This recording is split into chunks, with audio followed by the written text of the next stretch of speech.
All right. Well, sorry about that. We had some technical difficulties, but I think they have been remedied. Yep. We're still awaiting the presence of Uh, another gamer here. I yeah, haven't he heard any. hasn't replied. Right. Oh, either And one, I guess. yeah, So Nerf. Nerf isn't showing online, They and might have forgot. Breacher. So, Talon went north already. What was the cause of him leaving? Do you remember? No, no. Talon was with us. That's what I thought. Yeah, I thought you Talon. said. I thought you said Talon went off to the north. No, Callan. Oh, Kellen. The Kellen. Yeah, Callan. Kellen. Yeah. Callan. Okay, that makes more sense to me. That's what was throwing me Yeah. off. I thought, what? Why the hell would he abandon you guys? I thought he went Yeah. south. Well, we hadn't gone either direction. We were talking about probably going south to chase down the larger group instead Mhm. of. We were trying to decide because go south you need the iron circlet or something. Mhm. Otherwise it'd be deadly. Well, even if at least this is Talon's take on it. Even if we go, if we want to go north, we still have to go south. We have to get to a town that that we can resupply at. There's no way we would survive going through the mountains like this. Yeah. Not So we at got the to end go of to winter. Raven, and he Ranvid. was saying, Yep. yeah, and he was saying the mountains right now would be too much of a pain to cross. Well, we could do it, but it's dangerous. It's at the end of winter, so it's a greater risk of avalanche Uh-huh. as the snows are starting to soften a little bit. And you had an avalanche already that wiped out, most of the slave train that was coming through. So Talon would say we should go south first, Yeah. reprovision ourselves, and then decide whether we go south or north. All right. Because we were talking about trying to go to Elos Desert to find, Yep. and we only had a day left on tracking him, so. Well, right. Um, so did you have any other encounters at the temple besides the Witch of the Poppy? One other, I thought. Mm-hmm. I can't remember. Well, The I don't want to say if you haven't. Yeah, no, we did. I just can't think. Don't hurt my son. Or Yes, don't. good. You had the visitation from the Shimmering One, Right. one of the deities of Tulin. Mm-hmm. So important little piece of information there. Yeah. Your goal was to travel south. Then it sounds like. Mm-hmm. So it takes another day of travel. If you're trying to catch up with that group that went south with that crystal or with that gem, you can ride fairly hard. Wait, do you all have horses yet? No, you're on foot still. Yeah, we're still on You're foot. still on foot. So We had Um, a carriage, or yeah, we had we a got wagon the, with a eight wagon horses. but you with a weren't. horse. Yeah, but you weren't able to take it through the forest, Right. which is where you Oh, guys that's had right. to Yeah, go yeah, when. Yeah, so it's probably left at the village of Dowan Nagra. Yeah. As you escape from the troops that were coming looking for you. Mm-hmm. And why they're looking for you would be a mystery. But they were definitely there asking about you. Well, and they were also, when there's something like they were wearing a different Yes. brand underneath what their Yeah. armor or something. Yep. Talon mentioned that they were wearing um, the tabards of one of the local, like barons or dukes or something. He's not sure. He's not real familiar with the area. But Mm-hmm. definitely they were wearing shield covers. And the boy had seen something Yeah. about the fist underneath the Yeah. shield. Yep, for a cover that slipped. Mm-hmm. So yeah, you guys head south on the road so you can make some better time. They're on horseback, so the chances of catching them are slim. But you needed to go follow that prophecy, or at least you thought you did, to find the iron circlet to return the steel to its scabbard. So as you travel south, the first day, hard travel. Do you guys force march, or are you going to go at just a normal walking pace? I think we said that we were just going to do a normal pace. Okay. Yeah, Okay. maybe on a little on the heavy side, but not beat ourselves up pace. Right. Let's see here.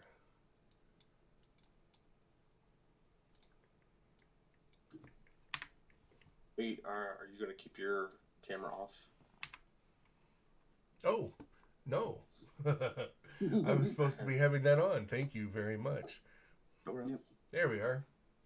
And look, nothing's frozen. All right, good deal. Yep. I got to grab your characters here real quick. Meredith. Which one? Meredith. There it is. There he is. Meredith Yeah. Longbeard. And Herga. Haragu. And who was the other guy? Who was Nerf playing? Is that Dash? No. Archie. Archie. Stagoo. We'll have him be with you guys too. All right. Yeah. As you guys are traveling down the road, you start to see more wagon tracks leading off to the west and east. As you start coming out of the forests and down more into rolling plains mixed with spotted groups of trees here and there. The main road becomes a bit more hard-packed and well-traveled here. Before, it was obviously a road, but you could tell it's not traveled quite as much. Now you've got people who are using the road almost every day, coming down here, and you'll see a couple of groups on a horse and wagon carrying bundles of something to and from farms or whatever. You can pick up some information along the way. You find out that there's a baronial keep about a day's south walk for you guys, and Ranvin is about 4 days walk, maybe 5. So you're getting close. Oh, I remember. Yes. It just hit me. We had come up to a group of people. Yeah, we got to There was something people like blocking the road. Yep. like for a toll or something. Yeah, I for don't Yep. know. all. Yep. Yeah, Let me that's where get- we got to. That just hit me. Sorry. Yep. I didn't think you guys had made it quite that far down. So is that where we left you? Was Yeah, leading them? 'cause Those we didn't guys? roll for initiative or anything. Okay. Yeah. So we hadn't done anything with it. Just we got there and then we stopped. right. So let me catch up to that. In fact, we're still on the map there. Yep. Well, I just put you on there, so I've had a few other people that have reached there too. Yeah. So he says, "Good day, gentlemen, and well met. I would like to invite you to travel upon our road this day. For a small sum, of course. See, this road here belongs to me. And for the small sum of about 30 pieces of silver, you may travel upon this road freely. If, however, you do not wish to pay, well, I have some men here to help me negotiate for this worthy road tax." At that point, 4 men step out on either side of the roadway with crossbows drawn, and you see a couple of people come up on the road behind you. He is extremely cordial. He has a smile on his face, very friendly demeanor. The guy standing next to him, they also look friendly but serious. He's very casual and cavalier. And he says, "What say you, good travelers? Shall you pony up the tax and continue on your way?" Bear just holds up his hand. If you'll allow me, I'll reach into my pocket and get your money. Well, of course, of course. There is always trust amongst friends. Whether those friends are chance met. Go ahead. He pulls out 3 gold. Oh, that would be a piece, of course. Talon kind of grunts and he walks Mandarb up towards you, leans down and passes 6 gold or 9 gold onto your hand. Says that should cover the rest. So I guess I just walk it over to the guy talking. Okay. Oop, not Meredith. Yeah, there you go, no harm, no foul. Very well. I will tell you that you have fed many mouths this day, and you have my thanks. Not so many are as cordial as you, my friend. Are you in need of a night's rest? I don't think so. Well, what time of day is it? It's about noon-ish. You got another half day's walk ahead of you before you get to anywhere important. Yeah. Has a large group of people come through either the Baron, they could look like the Baron's men, or they could be Pelbaron soldiers? No. There was a large group of the Duke's men that came through a few days ago. That was rather startling. His troops don't come up here. Munford, Baron Munford, Baron Heinrich covers this area quite well. I should know. He's my cousin. Yeah, well, they weren't the Duke's men. They weren't.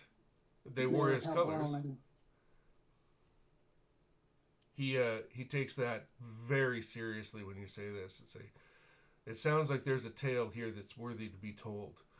I suggest you all follow me for a short ways. Stay with us and tell us your tale. Perhaps we can offer some assistance. All right. Meredith is just going to keep his eye on his things, hold them close to, and not walk too close to anybody else. Okay. Doesn't want to get pickpocketed. Right. Yeah. They keep their distance from you. They, of course, still, the crossbowmen are still very close. They're being very wary. They come to a point, though, there is and this is the point where friends newly met must trust one another. Before you can go any further, I'm going to have to blindfold each of you. I'll have to blindfold each of you. I can't afford having you tell my cousin where our location is. So if you would, we will guide your steps carefully.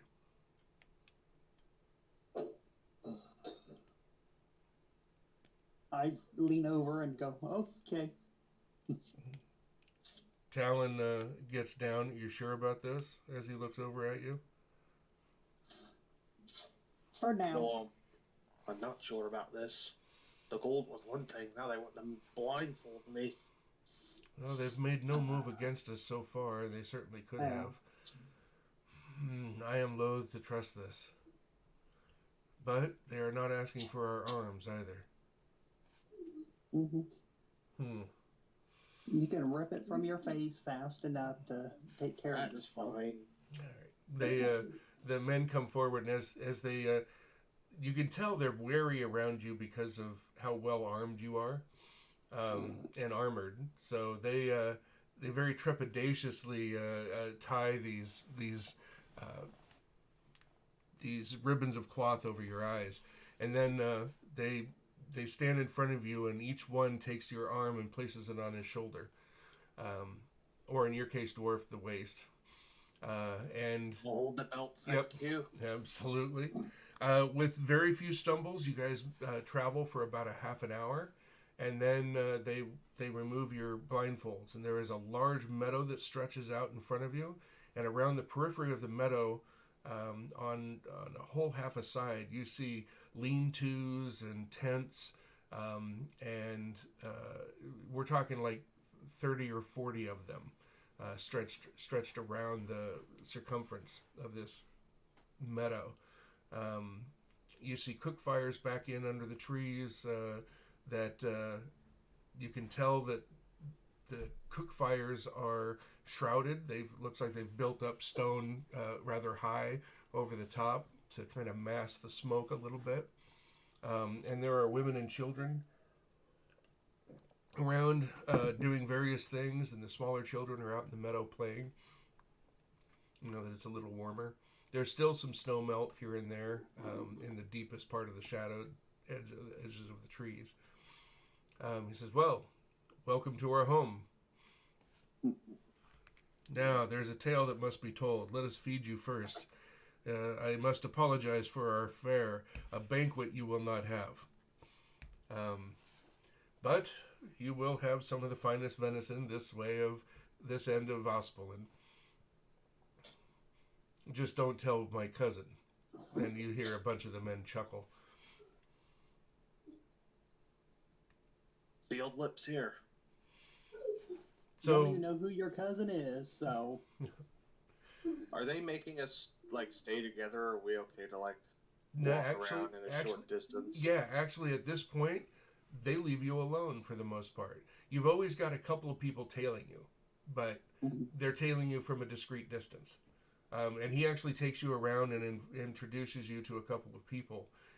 Moves over to an area where they've got a large stew that's cooking over several cauldrons at a communal cook fire area. And they give you each a bowl of stew and some hard bread. You'll have to soak it to eat it. And he says, please, come and sit. Let us chat while there is light. Ma'am. And he asks more about these soldiers. Tell him about the little village and stuff, how they went down in there. Pretty sure they kind of looked at the others, go, do we inform them they were looking for us or not? Type look. Right. But give him and explain to him, we didn't go back. There was way too many for us and everything. Then they went to the Elven thing. The old lost Elven temple? Yeah. And stuff, and give him the basic story. Okay. Do you tell him about the fire from the sky and the angel and all that too, or just the overview of from Dowan Nagra on? Just the overview at first and see how they react to that. Got it. They're amazed at the story.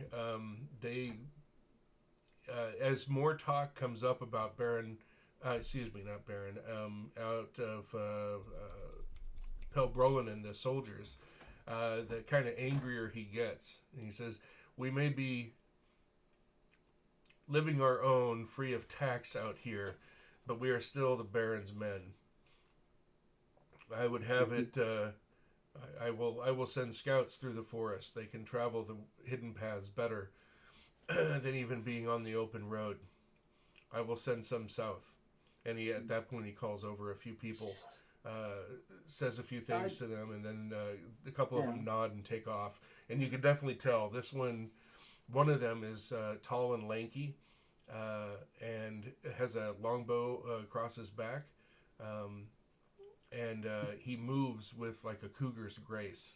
And you see him head off into the forest. You can definitely tell he's a hunter type. Yeah, I'd suggest he checks on that town too.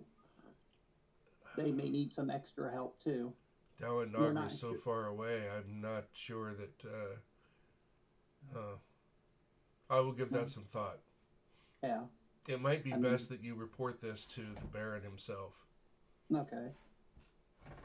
He will want to know. Mm-hmm. Just do not mention that you saw me, please. It will avoid some unnecessary, tough questions.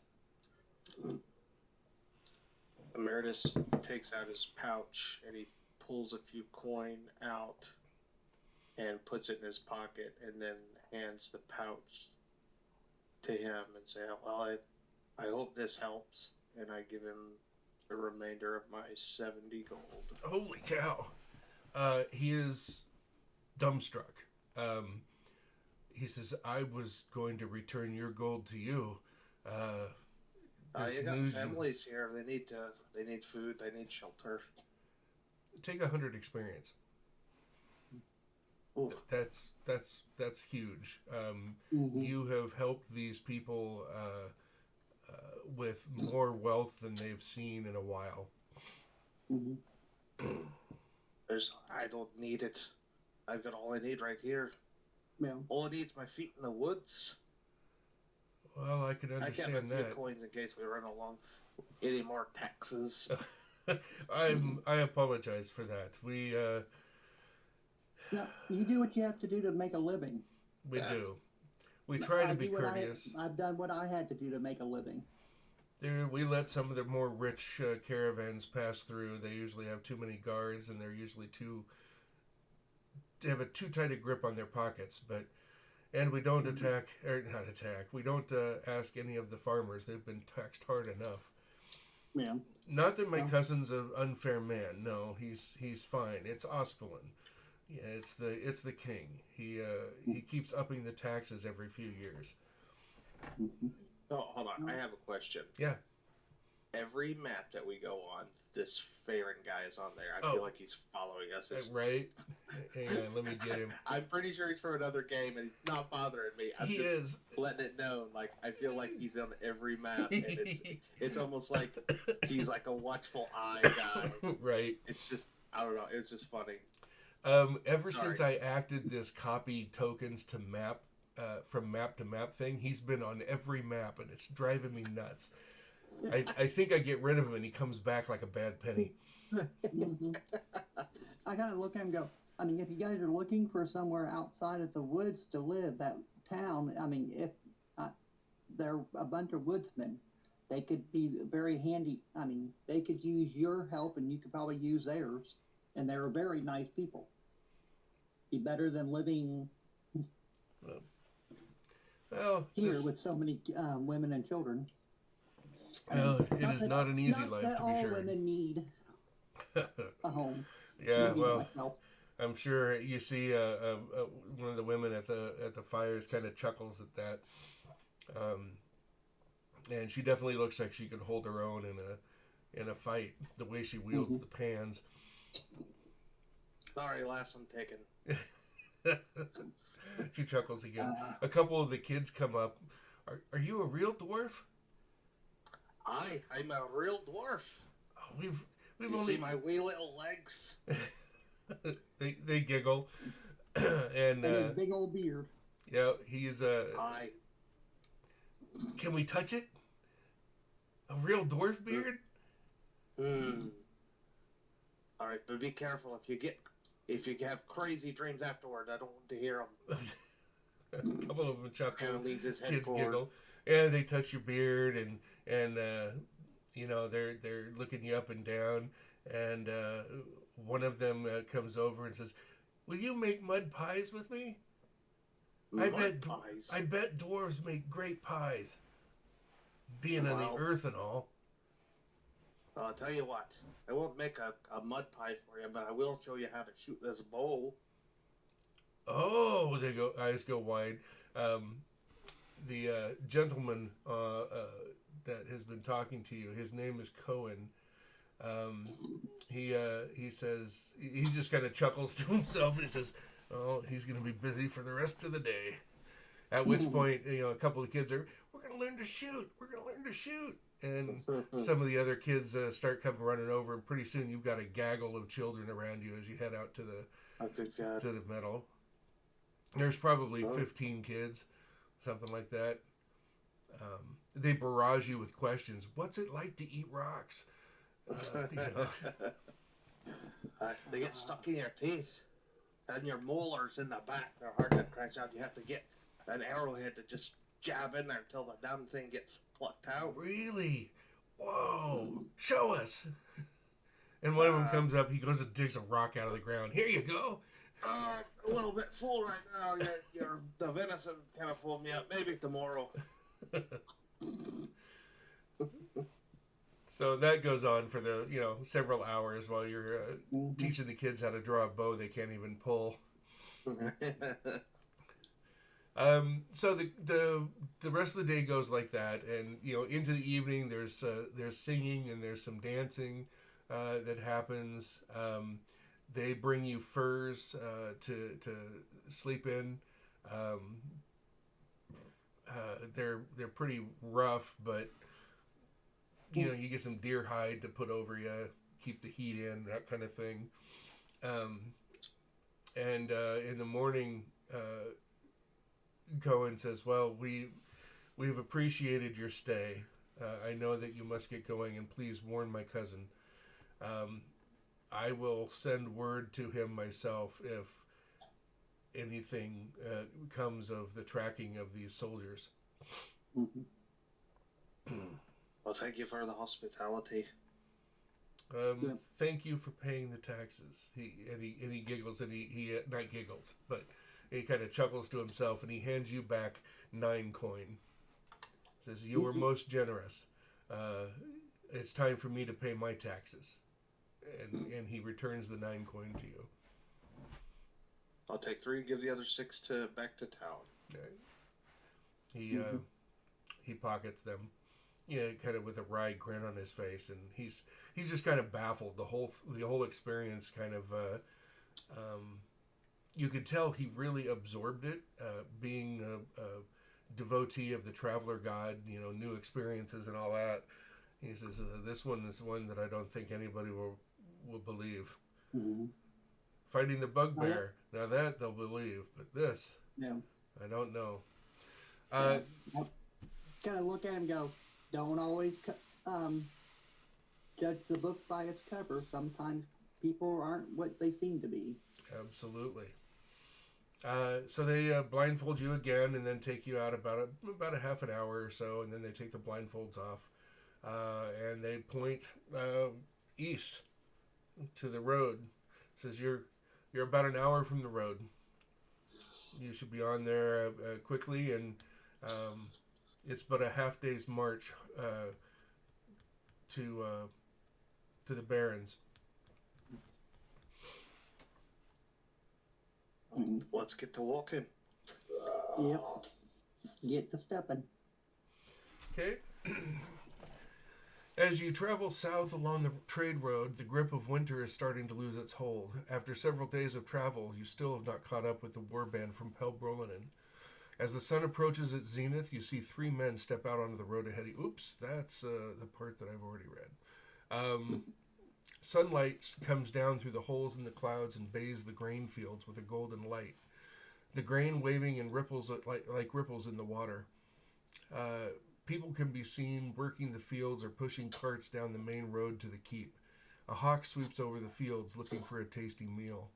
A pair of soldiers rides down from the road to the main highway leading north and south, looking at you as you approach from the north, and turn west towards them down the road into a small valley. The soldiers kick their steeds into a canter and ride out to meet you. "Hold," they say, raising one arm. "Who are you that approaches the keep of his lordship Baron Heinrich?" They seem to look at you and notice your weapons and armor and the simple commons garb homespun that you're wearing, and says, "Well, speak up. We have it all day now." We're coming to see the Baron. You two. We're coming to see the Baron. Why else would we be coming this way? "Well, what news do you have? Why do you seek the Baron? We cannot let just everybody up to the keep." Talon rides forward, takes a step forward on his warhorse, and says, "We have news of enemy movement within his lands, something that I believe he would wish to know. Refuse us at your peril." They talk amongst themselves. "Follow us," and they turn and slowly walk their horses. Ride their horses, but at a slow walk, as you guys approach the keep. Meredith is just like, why has everything got to be about killing everyone else? Jeez. Oh, I don't think that they mean anything. I think that they simply... I know, but they're ready for it. Oh, that's true. Blood-hungry, crazy people. Strange You would times. think anybody would be allowed to go to the Baron's keep. Well, some do, some don't. I imagine the locals will, but we look not like the locals. Yeah. I guess we're a little threatening to them. Strange behavior towards visitors. Right. Agreed, but they were courteous enough. Yeah. I guess. You see the keep up on a hill. The keep is a moderate pile sitting atop a large hill with a twisting road leading to its gates. Mm-hmm. Lush fields of grain and barley fill the flatlands below. As you approach the keep, you see more men on the ramparts than expected. 4 guards stand easily but at the ready at the front gate. A stout man, his armor gleaming but simple and unadorned, with them. His kit seems well buffed and oiled, but simple and serviceable. "Hold there, good people! What brings you to the Baron's home?" One of the guards... someone thinks we're good. The soldiers say, they bring word to the Baron of enemy troop movements. "Indeed. Well, come on in then. I'm afraid you're going to have to leave your weapons here, but fear not, you will be safe here as long as you don't bring trouble with you. And with that, if you would please leave your weapons at this man." He calls forth a stable boy. "Come here. He shall take care of your horse. Lord," and Talon says, "I am no lord, merely Talon." Very well, very well. And he looks down at the kid as he comes up to take the horse, and the horse looks like he's about to bite him. Talon cuffs the horse upside the head. "Mandar, behave. No biting." And the horse, you could definitely tell, is a little defiant, and Talon steps around in front of it, grabs it by the ears, puts his forehead on the horse's forehead. "No biting." And you see it's trying to kind of chomp down a little on the front of his armor. He just kind of shakes his head, chuckles to himself, and lets the horse go. "You bite, no food." "Keep him at range, boy, lest he take a nip out of your shoulder." A couple of the soldiers are chuckling, and then Meredith takes a coin out and flicks it to the boy in case he bites for the medical attention. The guards all chuckle at this, and the boy he misses the catch. Of course, he goes down and he picks it up out of the thing. Says, "Aye, sir, I'll be careful." And he goes leading the horse off. They then turn and says, "You may leave your weapons on this table." Talon had already taken his spear out of the stirrup cup and his shield and crossbow off the horse. He goes over, he plants the spear, puts his shield against it, puts his heavy crossbow down on the table, draws out his battle axe, puts it on the table, his flail, puts it on the table. Then he draws 2 knives from the back of his shoulders, puts them on the table. He takes 2 knives from out behind the waist of his back, puts it on the table. Then he starts to turn away, and he reaches down and pulls a belt knife out of his table and puts it on the table. The guard's eyes are just kind of growing bigger, and then you guys come up to deposit yours. Well, if you do, unless you of course want to try and keep yours. No. Just kind of slam the warhammer down on the ground and my battle axe. Okay. The captain behind you says, looking a little intimidated by Talon's show, takes out his things, puts it on the table, and then gets out his folding boat and unfolds it onto the table. Could be used as a weapon. It would be a very large boat. It would not fit on the table. So it unfolds about. Everyone is just in wonderment of this. Now they've got this canoe sitting out here that was just a little box a moment ago. They're absolutely stunned and amazed. Talon just shakes his head and face palms. Oh. Was that truly necessary? Always. Is all of that necessary? Well, He's pointing at all his weapons. I was just ready for Sunday dinner. I wasn't fully armed. He chuckles to himself. There's no way he could be carrying more shit on him. You know, he's I'm he's going, just and I jesting. just got 2 weapons because the other 2 are stuck in a wyvern. At this point, they're all wyvern. What? The man in the breastplate standing there says, "Indeed, there are stories that must be told. Come with me. I will introduce you to the Baron." He kind of chuckles to himself, and then this man, kind of gaunt, hook-nosed, dressed extremely well, comes out from the keep doors and down the steps, and turns to you and says, "Munfred, what goes on here? Why the disturbance?" There's more chuckling. He says, "We have guests for the Baron. Let him know that there are people here who have words of import." "Well, who are they, then? This rabble here has news for the Baron?" "Still your tongue." "Oh, wait. Gervalt. Be polite, lest these guests bite." He chuckles to himself. Gervalt kind of takes not a step back, but kind of jerks back a little bit. "Indeed. Well, do I have names for these peasants?" Talon kind of growls a little bit under his breath. And the captain says, "I have not taken their names yet." He turns around. "Who are you?" He looks to Wolf. He looks to you first. Paragu. Baktra. "And you, friend dwarf?" Meredith Nightbeard. "And how about you, Longshanks?" "Talon, as I introduced before to your men," he says with a little bit of a bite to his voice.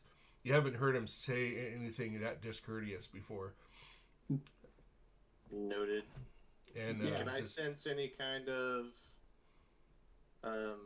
disdain? Well, not just disdain, but maybe history between the two? No history, but you're right on the first one. Some disdain from the man up on the stairs. He kind of sniffs and says, "Very well, I shall make the announcement." And he turns around and walks back in. He definitely, you don't even need to make an insight roll. He definitely thinks that he is far superior to you guys. You are but peasant rabble, and he doesn't have much respect for them. So, he needs to be shown some respect for others. Munford looks at this. "I'm afraid that cause was lost many years ago. The only person he has respect for other than himself is the Baron. And that is only because he must. Be careful around that one. Now, if you'll follow me, let's go see the Baron. Talk of this news you have." He asks some probing questions about that. Do you tell him anything on the walk up into the keep? The basics? Of the men on the road, or? Yeah, going along the road, they had, we're pretty sure they pretty well destroyed that town. He gets a thunderstorm kind of crosses over his face. His face goes stony for a moment. He looks over. "Paige, Michael, come here." And the kid comes trotting over. "Yes, Captain. I want you to go gather my lieutenants, all of them. Tell them I wish to meet with them in an hour's time. Be quick about it." "Yes, Captain." He kind of stands up straight and he goes running out the door. As you guys get to this big pair of double doors, they open up, or one of them actually already stands open. You walk in and you see tables lining the sides and something strange, something you did not expect. In addition to some of the nobles that are here, they're breaking fast. No, they're not breaking fast. It's late in the day. They're supping on food. You see some of the common soldiers in here as well. They don't sit together, but they're at the same long tables on opposite ends, things like this. They're kind of scattered around. So you see more of the common folk, so to speak, in here eating along with some of the nobility. It's an odd mix, something you didn't expect. Hmm. And there's another set of double doors, much smaller, on the far end of the hall. This hall's maybe 300 feet long. It's pretty long. But it is, you see tapestries up on the walls on either side. Not huge and not, they don't depict battles or anything like this, but fine woven tapestries. You see shields are hung on the pillars that support the roof. As you go through the double doors, it's a much smaller room, maybe half the size. And in here, there are nobles standing around. There's some that are seated in chairs on the sides.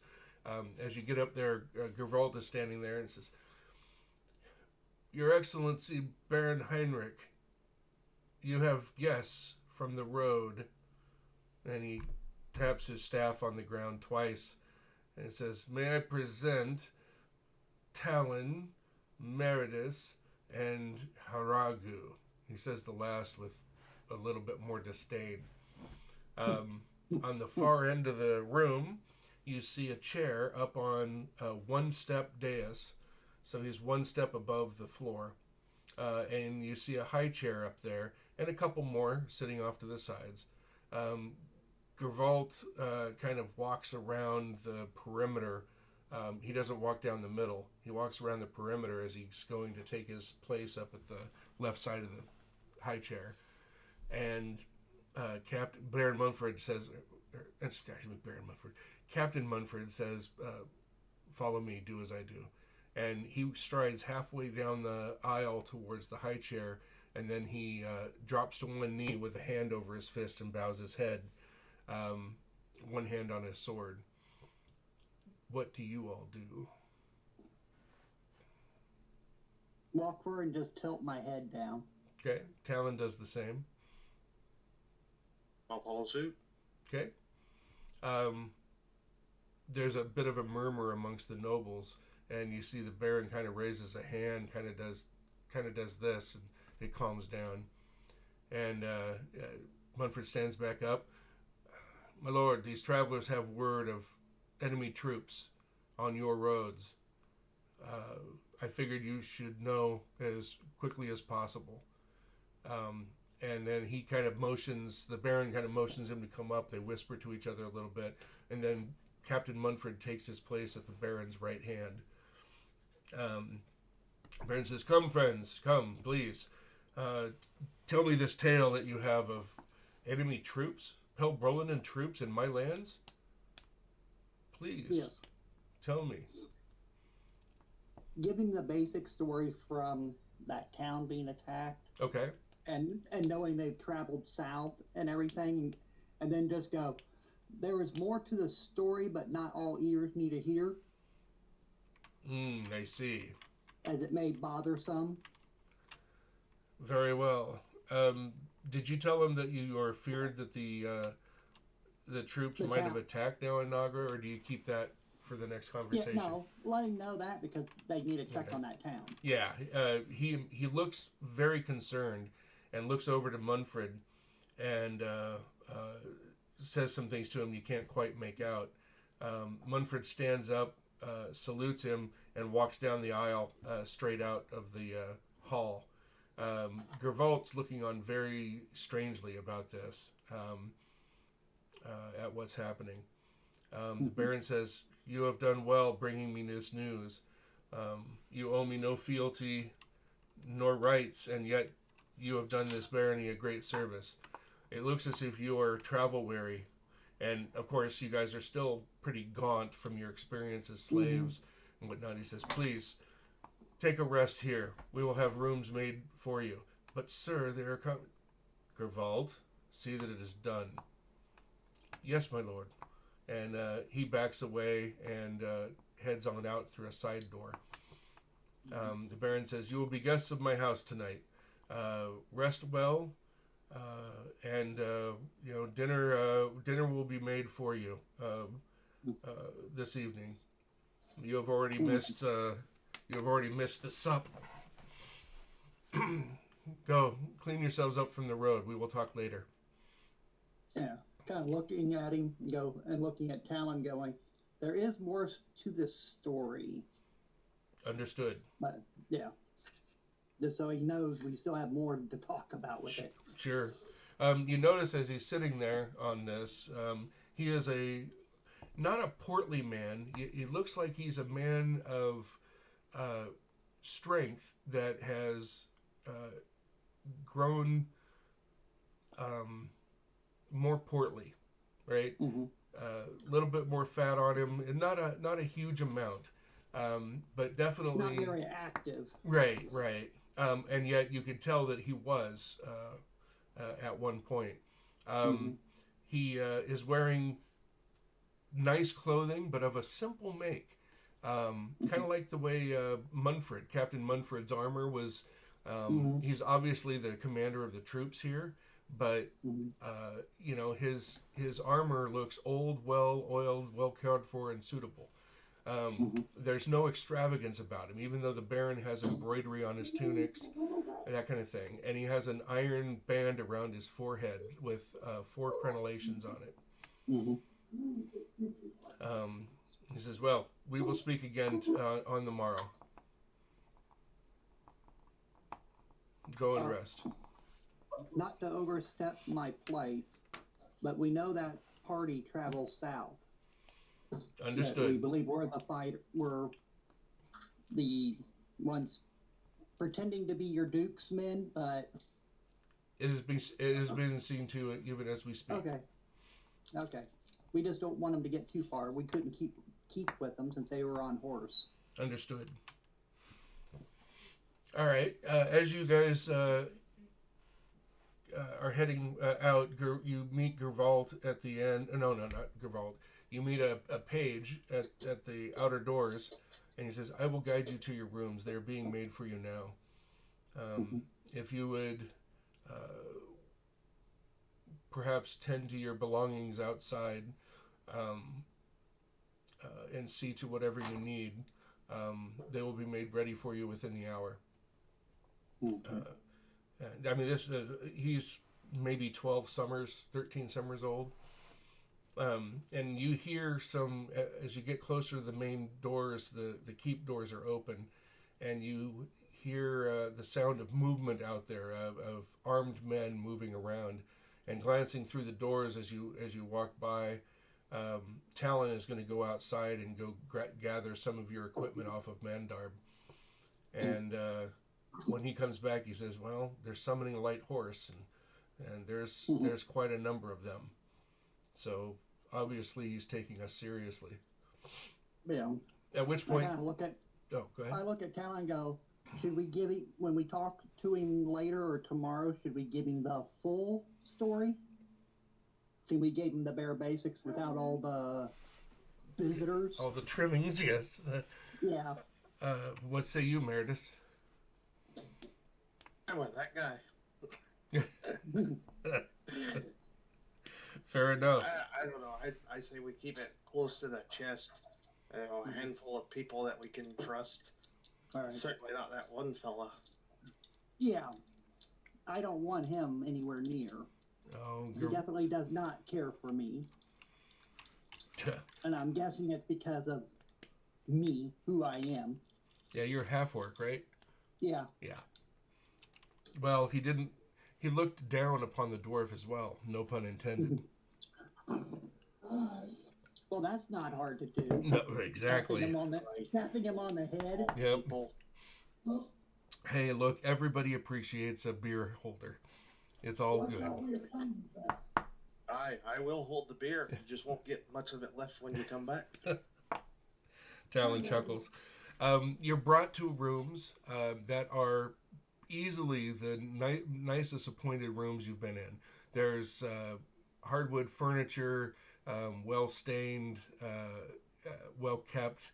There's settees in there. There's a bed, a dresser, a wash basin, more room than you're used to, right? You're used to rooms that have barely enough room to walk in because of the stuff that you have in there, or inns, which are about the same. And in this, you have 10 feet on a side around the bed, or it's pushed up against the wall under a window. You spend, I don't know, 10 or 20 minutes kind of getting situated, sitting down on probably the softest mattress you've ever been on. And there's a rap at your door. You're in a set of apartments that all commingle onto one room. And this page has gone around to each of them and says, "Your baths are ready, my lords, if you would follow me." Talon's like, "Baths? Oh.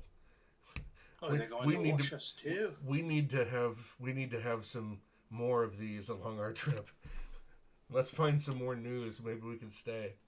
Oh, you're muted, Wolf. Yeah, I'm going, "My lord, what? Because I wear armor now, you think I'm a guy?" That's right. I forgot you're a female. I forgot about that. And I don't know why it is, but all but one of the half orcs in this are female in Gems. It's pretty funny. It's awesome. He says, "Oh no, my lady, I'm sorry. He just flushes red and he's very embarrassed." Not to worry. I know it's not normal seeing a female warriors. He sputters again and says, "Well, if you will, please, he bows again, and if you'll follow me, please," and leads you to a room that has 5 copper tubs in it.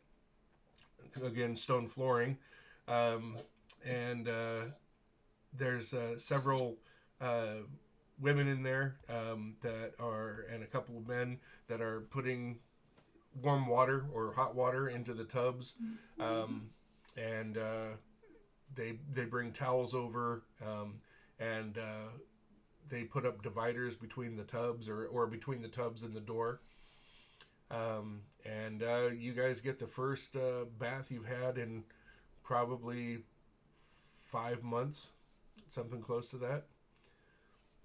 The first time you're able to, you got sponge bathed, basically when you were at Dawan Nagra.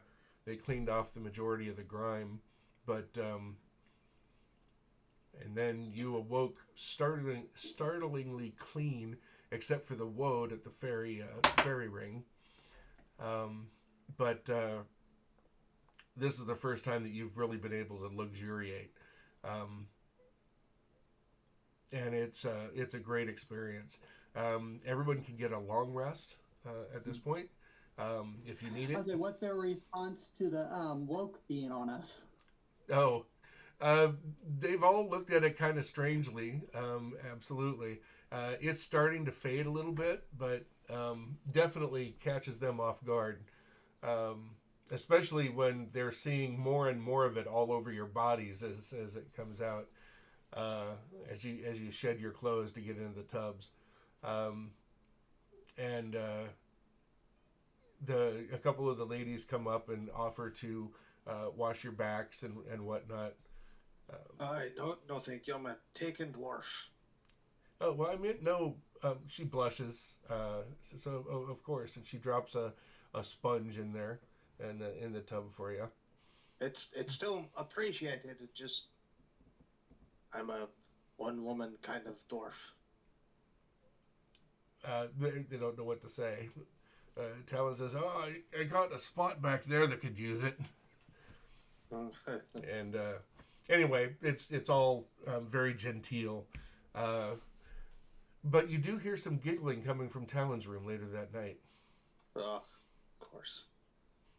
Now, before we end up going to sleep, I'm going to use my 3 spell slots to cast Goodberry. Oh, okay. On all, or using all, so I have 30 Okay. good berries. I'm going to divvy them up. Oh, okay. The next morning, 10 each. Wow, nice. Talon he goes down to the stables and he comes back with no, he brought his stable bags, his saddlebags up. You see him working on some leather. He makes a small leather pouch.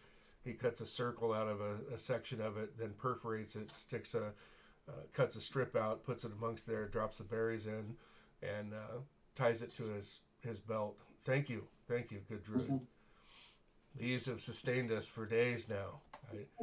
While I am hungry as the dickens, I am grateful Mm-hmm. for these berries. And at that point, the next day after breakfast is served downstairs and you're eating down there, you see more soldiers down here now, and you don't see any of the nobles. And food is brought out to you on the tables after you've been there for about 15 minutes. You get eggs, you get bacon, you get fresh baked bread, and some wrinkled apples. Morning that ale. kind of thing. Oh, they bring you ale. Yep. Talon says, "Really, this early? Really? That's a great idea. I'll have some too." Yeah.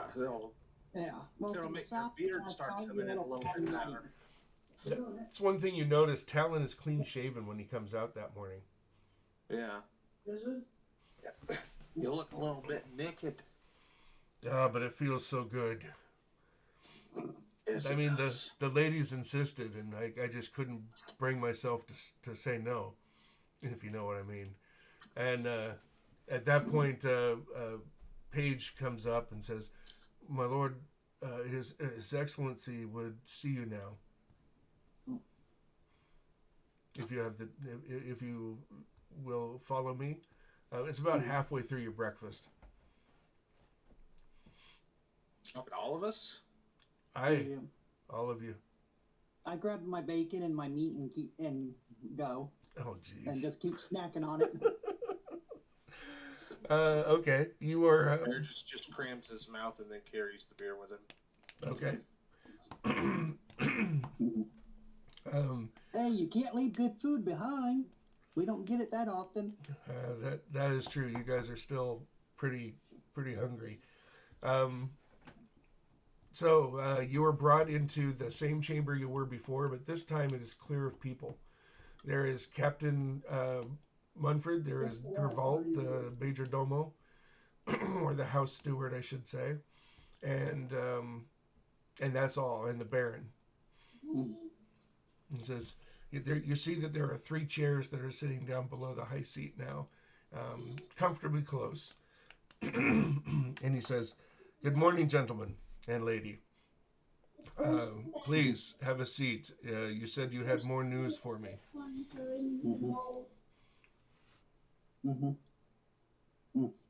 Sorry. Kind of go in and give them the full story from the beginning on how we know some of them were Palbroan slavers and everything, and how we helped a group escape, or how I helped a group escape in Talon. And give them the full story. Okay. Unless somebody elbows me in the side or something to get me to stop. Talon doesn't. He's probably sitting between the two of you. Anything from you, Meredith? Okay. So, yeah, he listens with wonder and says, "If I hadn't had some proof of your tale, I would, and there were one of you, I would think that you were telling working as a bard, telling a tale. But yours has the ring of truth to it. I am without... I don't know what to say. I just don't. I have sent 100 light horse to the south to find this column of Pelbrolinan soldiers masquerading as the Duke's men. And I have sent scouts to the north to check on Dow and Nagra. If either of these pan out to be and prove your tales, The rest will, of course, be believed as well. I am skeptical. I mean, it's weird that he's being so straight up and forward, right? He's just being honest and truthful with you. He says, much will be proven in the next day as word returns. It may take a couple of days. I would keep you here until such a time as my men return. As my guests, you will be well cared for. I appreciate the tale. So please accept my hospitality and mind yourself. Do not go above the second floor of the keep where your rooms are. But other than that, you have the free run of my grounds. Please be at ease. It looks as if you could withstand a few more days of comfort. Can I retcon something? Yeah, absolutely. For my yesterday, I can detect a portal once. Oh, it says per short rest. Yes. Could I have done that before I went to bed? Sure, absolutely. Just within a mile. Playing a portal within a mile. You don't sense any. Okay. Sorry. No, that's fine. I do have a request. My sage wishes to discuss some of your belongings with you. Would you have time, or would you make time to see him today? Sure. I mean, these items that you received from a witch of the poppy are of great interest to him.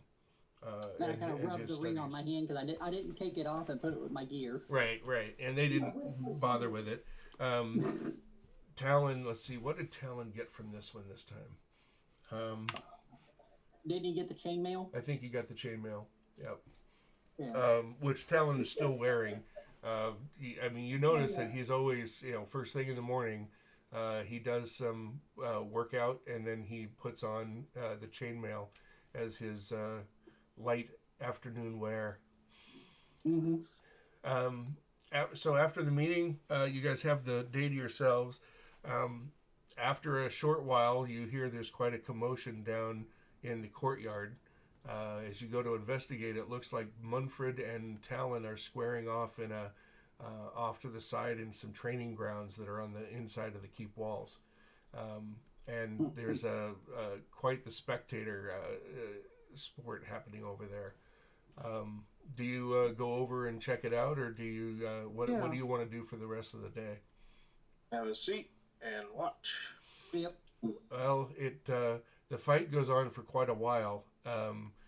They each test each other's with sword and shield. It looks like they're using blunted swords and wooden shields, and they move in. You see, there's a couple points scored by either one of them, right? And little flips to the arm or smacks on the hands, that kind of thing.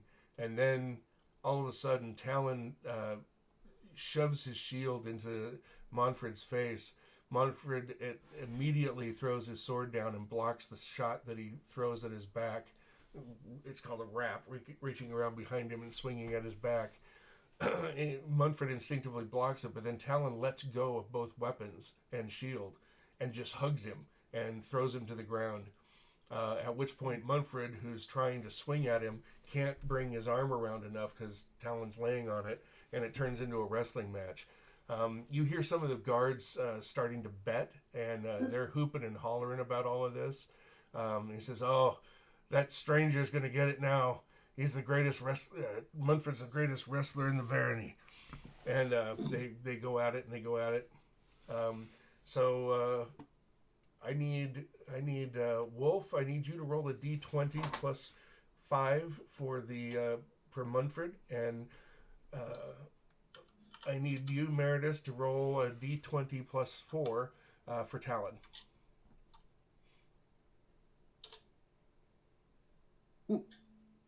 Best 2 out of 3 wins. Okay, so Talon wins the first point. Roll again. Don't we all when we're getting up? Well, Talon wins the second one as well. So Talon, they're on the ground. Munfred. No, I don't think Talon won the second one. Oh Yeah, no! I got Oh, it. you You didn't. got it. No. That's right. Talon flips him over and starts to get a pin on him. Munfred releases his hold on him and manages to snake out of it and goes to stand up. And then as Talon's getting up as well, he kind of is hunched over and goes in and hits Talon in the midsection with an elbow shot and then throws him to the ground. Go ahead and roll the last time. Uh-oh. Wow. I'm sorry, Talon. That dice don't like me. It is a well fought match, but indeed, Captain Munfred has taken or held his title as the greatest wrestler in the barony, because he finally pins him and puts kind of an elbow on his side of his neck and is pressing in. Talon doesn't give up for quite a while, but then his face is going red. And you can tell Talon is still trying to buck Munfred off of him. And then his movements get slower and slower and slower until he starts to pass out. And that's when Munfred releases him. And Talon sits up coughing and laughing while he's doing so. But it's a hard cough, rasping cough. And there's many cheers going on around him. And you see some of the guys out there, I really thought the stranger was going to beat him this time. So there's a lot of camaraderie that goes on. And, by the way, there's nothing on the charity stream other than us. I didn't know if there was any other screen you wanted to put up. Yes, there was. Where did that go? Yeah, you didn't pull the map up. Nope, not that one. I had it up, and then all that other stuff. Let's see. It's one of those deals that's how There we go. I react when All right, so let's go back to the map. Okay. What do you guys do for the rest of the day? Well, it's still not showing up for me. Should be there. How about that? It takes it. Yep, there we go. Okay. All right. Take this moment here to talk to all of our viewers who are out there. We are running a charity event this month through all the month of March. This is the final day of the charity drive for RPGs4VETs. Yes, we're very sad to see it go.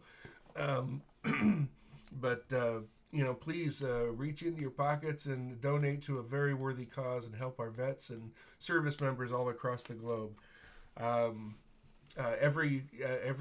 Please follow us, subscribe to us. Every penny counts. So please donate and support our service members. Going back to the game, what do you guys do for the rest of the day? Anything in particular? I think Meredith would try and find out where they are brewing and making the ale, just to kind of take notes and maybe offer some, like go through like their spices that they use and things. Write them down in a little notebook. The couple of the men tell you, well, the finest brewer down here is down at the tavern, the Lucky Goat, just down the hill. Take you a half hour to get there. Well, that's where I'll head. All right. So give me a persuasion roll. Persuasion. Yep. Try and talk this guy into giving up his recipe. -1.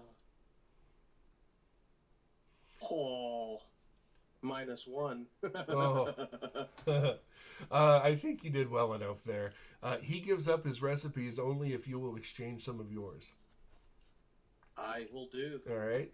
You spend a lovely afternoon talking about brewing, sampling 2 or 3 of his. He's got a stout and he's got a couple of different brews going on. A couple of lagers. The key to this wild berry that I have, you have to have some of these, and I pull out my good berries and I take 3 of them. and I take them into a pestle and I smash them up, get the juice out of them, Mm-hmm. and pour that into the mixture. Says, it's refreshing, but you have to drink it quick. He drinks it, is absolutely amazed at the taste. Says, where do you get these fine berries? This is delicious. I bet this would go well in wine as well. They're a little bit of sort of magical, Nick. Magic? You can have the rest of the ones I have. He, They'll be bad tomorrow, though. He makes a couple of gestures. Magic? Oh, we folk around here don't brook with magic. You're a mage? No, I know a couple of things to keep me alive. Well, I like to use my bowl. You know that in the kingdom, magic is licensed. You have a license, of course, yes? Of course. Oh, excellent. Okay. He kind of looks more relieved. Says, now, about these berries. They're magical, but where do they grow? And conversation continues on with you. Elgin. No, you're not Elgin. What do you do? Haragu. Oh, you're muted. I said, I'll stay down with the people down there and get some practice and stuff in with some of them. Okay. They're happy to spar with you. Talon stays down there all day.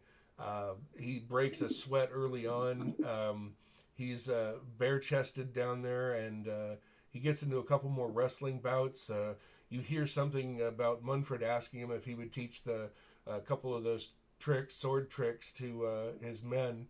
And so Talon gets a group of about 15 or 20 young men and a couple of knights even around there trying to learn a couple of the techniques.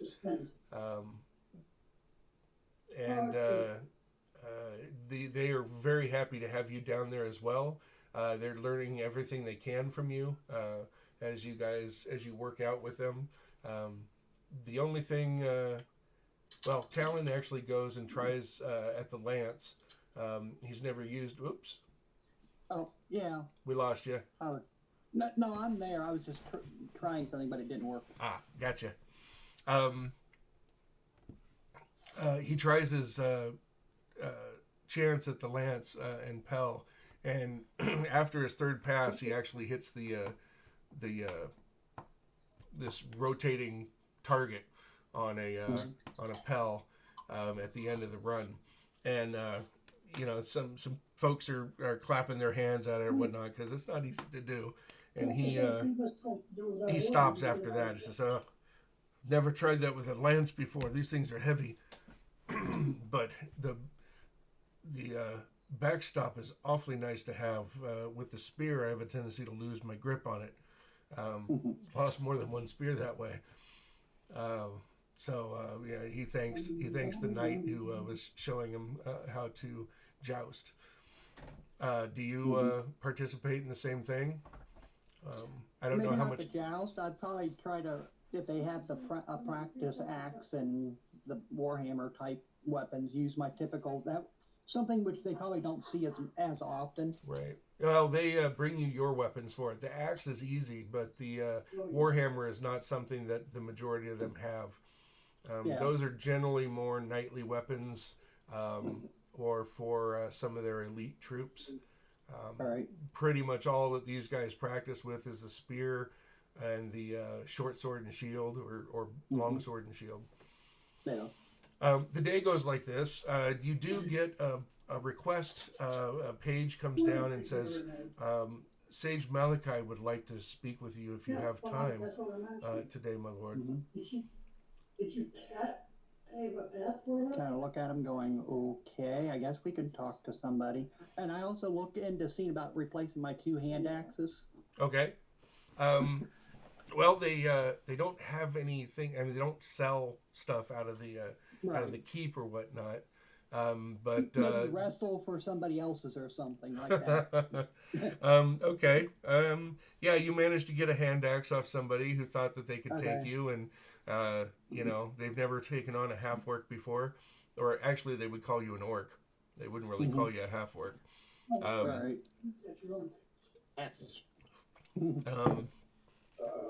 Towards the end of the day, as Meredith comes back up. Talon's toweling off. The page comes and says that the Sage Malachi would like to speak to you again. And when you go up to see him, he actually takes you up into one of the turrets of the keep. How classic, Wizard in a Tower. He's not a mage, he's a sage and an alchemist. You go up into his room. His main room is also a lab. You see that he's got a simple cot off to the side in the room. And looks like he spends most of his time in the lab. He's a kind older gentleman, well learned, well read, and he asks about your items. That he had heard that you had received gifts from witches of the poppy. He asks a ton of questions about the witches. I mean, kind of everything that you could have experienced, he kind of tries to pull out of you. And then he says, I can tell you what properties of this items are if you wish. Now, your characters were given these, but you don't necessarily know exactly what they do, because they haven't been identified yet. So if you allow him, he identifies them and instructs you in your use. So now you know that you have what you have. And he, in exchange for this, he just wants to write down the properties of each one and, learn about it.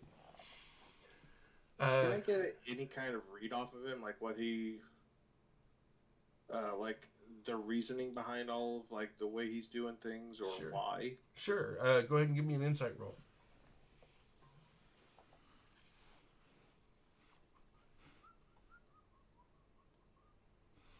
He seems to be an avid historian and a sage. He likes information. He is hungry for knowledge, and this is an opportunity. Magic items are, like I said, it's high fantasy in this world, so it's high magic but low availability. So the fact that he can actually find out about some magic items and deal with them personally is a big deal for him.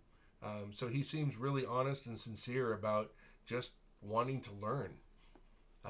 And he asks, if these things are associated with the Witch of the Poppy, then that means that they're associated with big events. And he asks you more and more about what happened, what led you there, why did she give these to you? Do you tell him any of that information? I don't share anything. Okay. Talon's tight-lipped about it. How about you, Wolf? You're muted. Sorry. What was the question? I was responding to a message. Oh, gotcha. How much information do you tell about where these items came from and why you were gifted them? Well, we told... You told the Baron. Told the Baron. Yep. So, give him and he knows about the Witches of the Poppy, so I guess we give him the I give him the basic information. Okay. On it. He avidly takes down every word that you say. And, when he runs out of paper, he has you see that there's an acolyte in there as well, or a student of some sort, and he runs over and gets more papyrus, and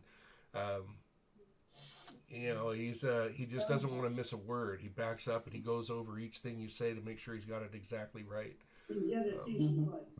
So the conversation goes on like that. That night, you guys are invited to a dinner with the Baron, and when you go back to your rooms, your homespun clothes have been removed, and there's some finer clothing there. It's not quite the noble's clothing, but it is fine clothing, including, you've got your boots, but they also put in some kind of soft shoes as well, which Talon just wears his boots and pulls the pant legs over the top of them, but he at least tries to take the road dirt off the outside of his boots.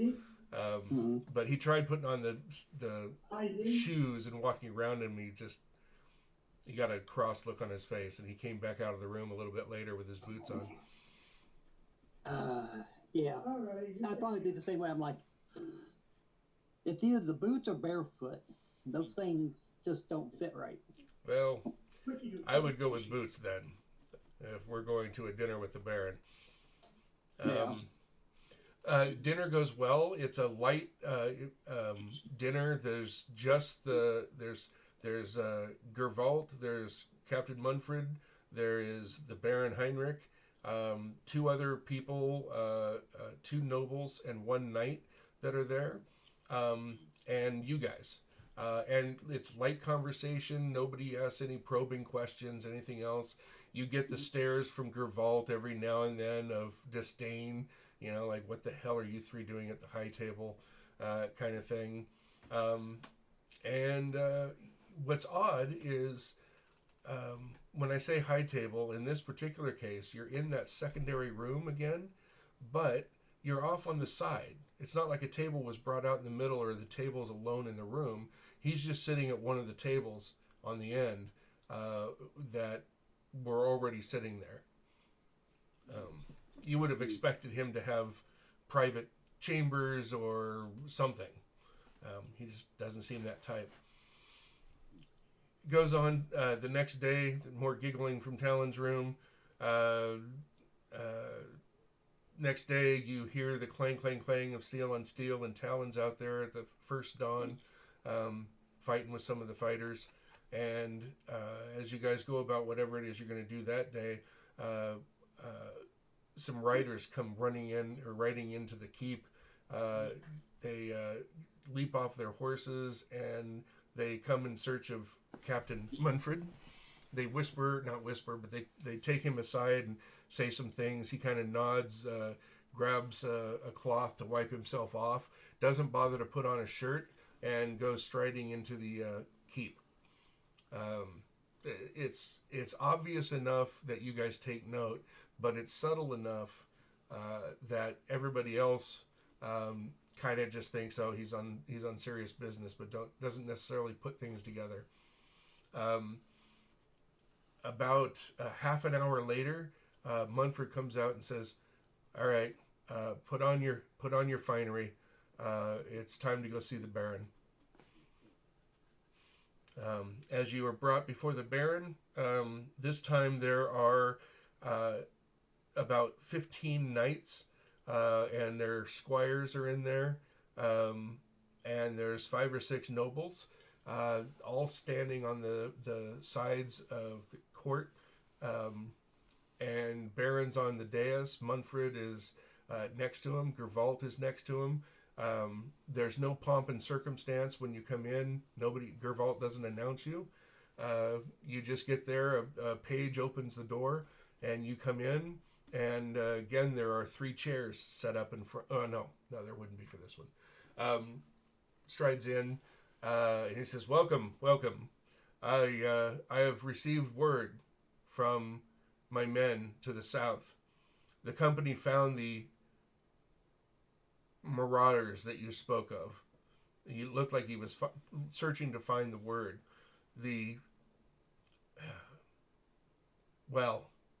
Those masquerading as the Duke's troops. Our men dispatched them. Only a few got away into the woods. Was a chest found with them? No, none at all. I had them check for it. The priest must have taken it with him when they escaped. There were 2 priests and a soldier that got away. The rest were slaughtered to a man, but not before we got some information out of one of them. And what kind of information was that? Well, I'm afraid I cannot divulge that without permission from the king or the duke. Needless to say, we are in your debt. Thank you for bringing this news to us. Unfortunately, I also have graver news, and this he actually gets. He looks hurt as he brings this next section up. He looks bothered by it. And Gervalt looks like he's he's strangely silent. And Munfred on the side is just kind of staring straight ahead, not even at you. He's got that stony look on his face again. I mean, he could be carved of granite for all that he moves up there. And as for Dawan Nagra, I'm afraid that the news is a bit more grim. It looks like he's having trouble saying the words. He says, Dawan Nagra has been destroyed. They slaughtered every man, woman, and child, every beast in their fields. Nothing survived, save the houses.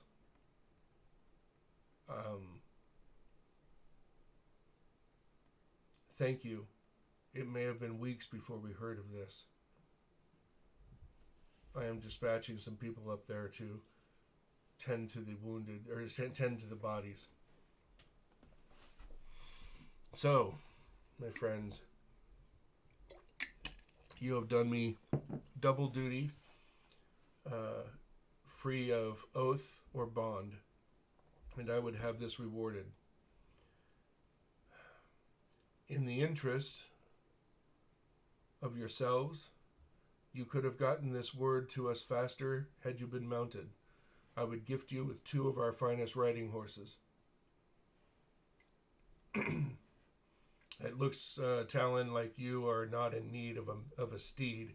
Talon just kind of grins back at him in a kind of a cold. It's a cold grin, right? You can tell that he's having a hard time processing the word about Dawan Nagra. He thought that they would have trouble, but he didn't think it'd be anything like that. And he's having a hard time processing it. He says, also, we will hold a boar's hunt in your honor tomorrow and a feast to thank you for your good deeds. The feast will provide some merriment and maybe be a balm to the evil words that you have also brought us.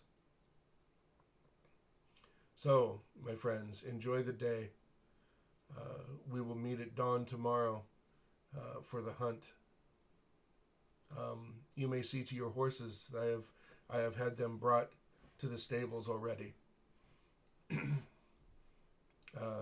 go with our thanks. We would speak with you later today. And with that, there's a big murmur along the sides after the news of Dawan Nagra. Many of them, you could tell, had never heard of it before, but the fact that the whole village was slaughtered, man and beast, just floors some of them. Some of them look angry. Some of the knights are shifting.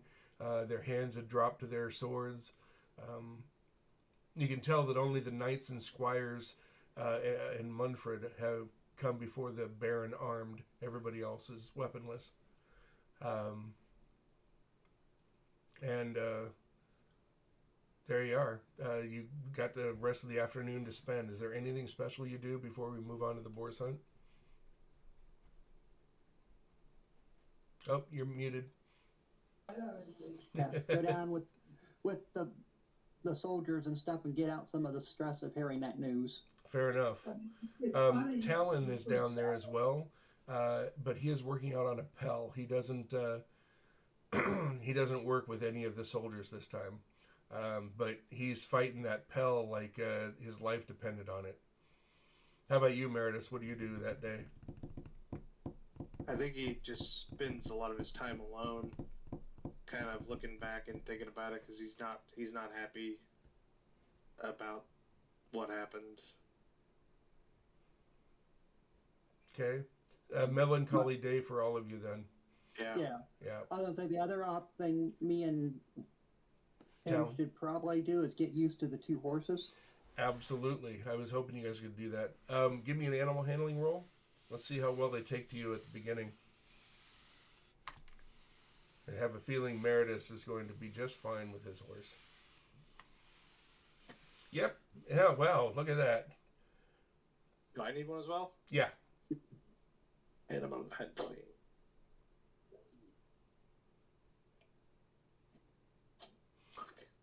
Oh. This horse and you do not get along. Talon kind of chuckles to you. Says, "That horse, I tell you, you are going to have nothing but trouble with it. But if you end up breaking that horse, he will be a feisty one for you. Your boots. You Gives me this something to look forward to, I guess. this with this temperament." Horse don't have a bit of donkey in it with the way it kicks. Yeah. Aye, a bit of an ass. Yeah. Well, yeah. Speaking of which, how's yours? Mine. No. He's asking how his ass is. Yeah. You get tossed to the ground more than once that day. But do you gonna stick with that horse, or are you gonna try and get a different one? $30-$40 ships. I'm gonna stick with it. Okay. That choice will earn you eventually the equivalent of a light warhorse. He's got a lot of fire in him, and he will be very brave and strong in combat. So go ahead and give yourself a warhorse, and give yourself a riding horse. Right. Elgin. Now, it's going to take a while before you gain any of the benefits of the warhorse, right? You got to train the animal. You're going to have to work with it. Especially with such a hard beginning, it's going to take a little while. Then evening comes, another light dinner down in the mess with everybody else. Then you, let's see, where are we at on time? Oh, good. Then you retire unless there's anything better to do. You've seen the Baron's daughter a couple of times now. She was out on a balcony watching you guys fight that day. She's not homely, but she's not comely either. But she and her two ladies awaiting are seen watching you guys a bit more that second day. Next morning, there's the boar's hunt. We won't role play that out this time, but it is a successful hunt, and a large boar was killed. How does that make the druid feel? Guarantee that no snake can bite through. How does Meredith feel about that? Well, oh yeah, they. Cycle of I life? think Meredith is still in the mindset where he's still not really super happy about it. He's not really responsive to other things right now because of all the other things that are weighing on his Sure. his mind. That makes sense. You would have expected Talon to have tried harder that day too, but he doesn't. Probably for the same reasons. How about you, Haragu? I just go along. It's probably not their thing. They're Okay. like, okay, so many people against one animal. This isn't a fair. Well, plus they've got brush beaters out there and dogs and the whole bit. Yeah. Okay, so Where's the? I'd be like, where's the game in this? Munford looks over and says, "Indeed, I have often wondered that myself, but the nobles think that they are accomplishing a great deal. And taking down a boar is not a simple process. No. They flushed one out, and several people got hurt by it. One horse got gored by the... it'll live healthy, but it probably took the druid a little bit of magic or whatnot to heal him up. So it was a bit dangerous for those that engaged the boar. But Talon doesn't see the point of it. No. If I had to kill one for food, certainly, and that's what they're doing here. But all this pomp and circumstance, Munford just kind of shakes his head and says, "I agree completely." Meredith isn't even watching. He's just kind of like looking off in other places. He's not even paying attention. Gotcha. One thing for food, another thing just to make yourself feel better. Right. Well, that night the boar is served. They take it back and they dig a pit, and they cook it in the pit all day long. That night you have a large dinner held in your honor, thanking. Most people don't understand what or why, but they knew that you brought news to the Baron, and evidently you guys are some kind of noble or nobility because you're being treated as such. You're not asked to sit at the high table, however, so you're sitting off on one of the side tables with some of the knights and some of the nobility, and they try and pry out information about why you guys are being, treated in such a way. But of course, they don't get anything out of you unless you want to. No, just the same basic story. We brought information which he wanted, or of his people. Kind of push up the Baron with the people. Okay. And He's looking after his people. Meredith just sits there. He's not talking to anybody. He's not doing anything. Just kind of, he's picking at his food opposed to eating it. Okay. But drinking the ale. Okay.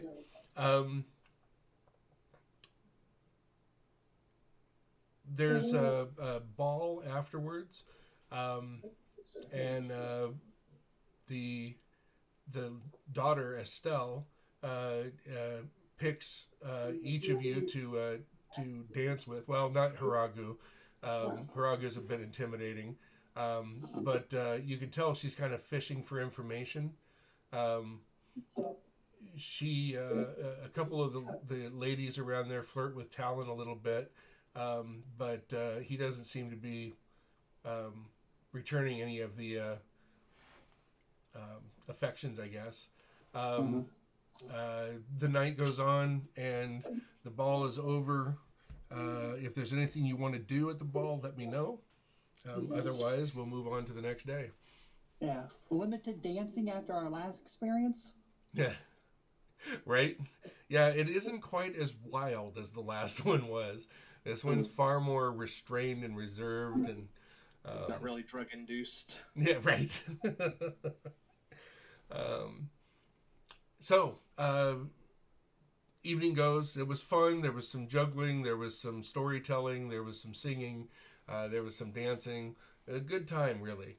At which point, the Baron asks a little bit more about his cousin, and he tries to get out of you where he is, but you don't detect any malice, just kind of frustration. I'm not sure if we would have actually told him we ran into his cousin. Oh, okay. We'll retcon that then. All right, you keep that part out. So polite conversation. He says, "I assume that you'll probably be heading off on your quest on the morrow, but we thank you for your service. We need a resupply and." Right.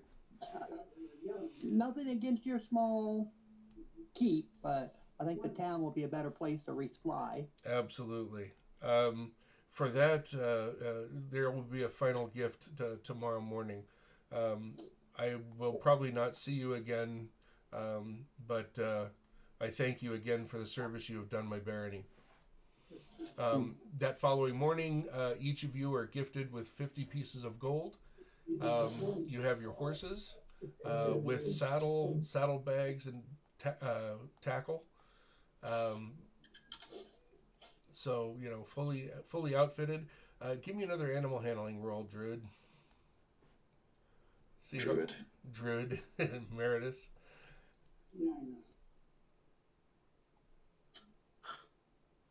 Well, Better, but it's still not that great. You have a hard time controlling it. Many people are chuckling about this. Some are openly laughing, and some are just kind of trying to hide it for the most part. You really have a hard time controlling that guy as he goes on. But Feed him some more apple. He'll be right? happier. Oh, he's giving him good berries and whatever. He's trying all the tricks. It's just this horse is kind of an asshole. So it's giving you some trouble. Look at Talon and go, is it one of his off breeds? Oh, Mandarb's not that bad. You can kind of see Mandarb kind of gives you an eye off one side. It looks a little disconcerting. It's like, did that horse just hear me and know what I was saying? Not, of course, but it sure seemed like it. So you take off, moving at a decent clip. You guys are not familiar with riding horses, so it is a painful day. When it comes to an end, you camp out on the side of the road. Sleeping on the open, hard ground is almost a welcome thing after how much time you spent sleeping on the cell or wagon floors and hard ground. The soft beds were almost painful in some ways. This seems more comfortable now. The next day, go ahead and give me an animal handling roll again, Meredith. All right. Well, they finally admitted to the drunkenness. Oh, There you go. You have won the animal over. Oh, shit. I have to retcon something. I completely forgot about this. On the third day, you have mastered the horse. And the horse and you have got an uneasy bond. He is going to be treating you the way Mandarb kind of treats Talon. Mandarb's very loyal to Talon, but he gives him trouble all the time, as you've noticed. He bites at him. He tries to, if he's up against something or walking in between a wall and him, he kind of buffets Talon, trying to knock him into the wall. He's always just being a little shit. Or in his case, a big shit. Got it. Did they tell me what his name was? It's up for you. Whatever you want to name him. I'll think on it. Okay. At which point, retcon. The Baron asked the night of the ball. He says, as he calls you all over at one point, up to the high table, and you're standing there having some ale or some wine or whatever happens to be your fancy. He says, I have one boon to ask of you, if you will. I would have you escort my daughter to Ranvin. It is time for her to go to the Church of the Holy Mother, and for the spring. Would you be willing to escort her down there with you? My soldiers are a bit tied up at the moment. Otherwise, I would send them as a guard. This will free that opportunity up. And since you have proven so useful and trustworthy, and trusting me with information that perhaps you would have wanted kept to yourselves, I feel that she would be in good hands. What say you?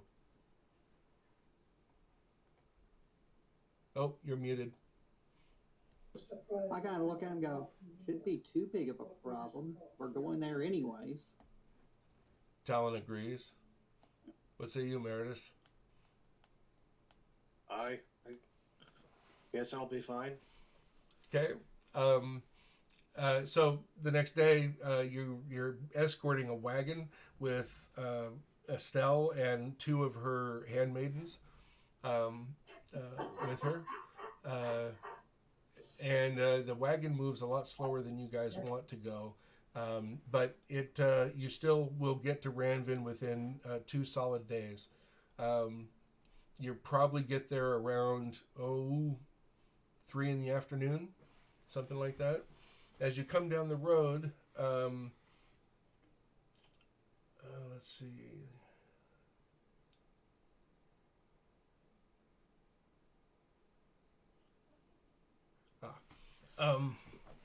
You see a palisade of wood spiked at the top, with a couple of large gates that look like they haven't been closed in a while.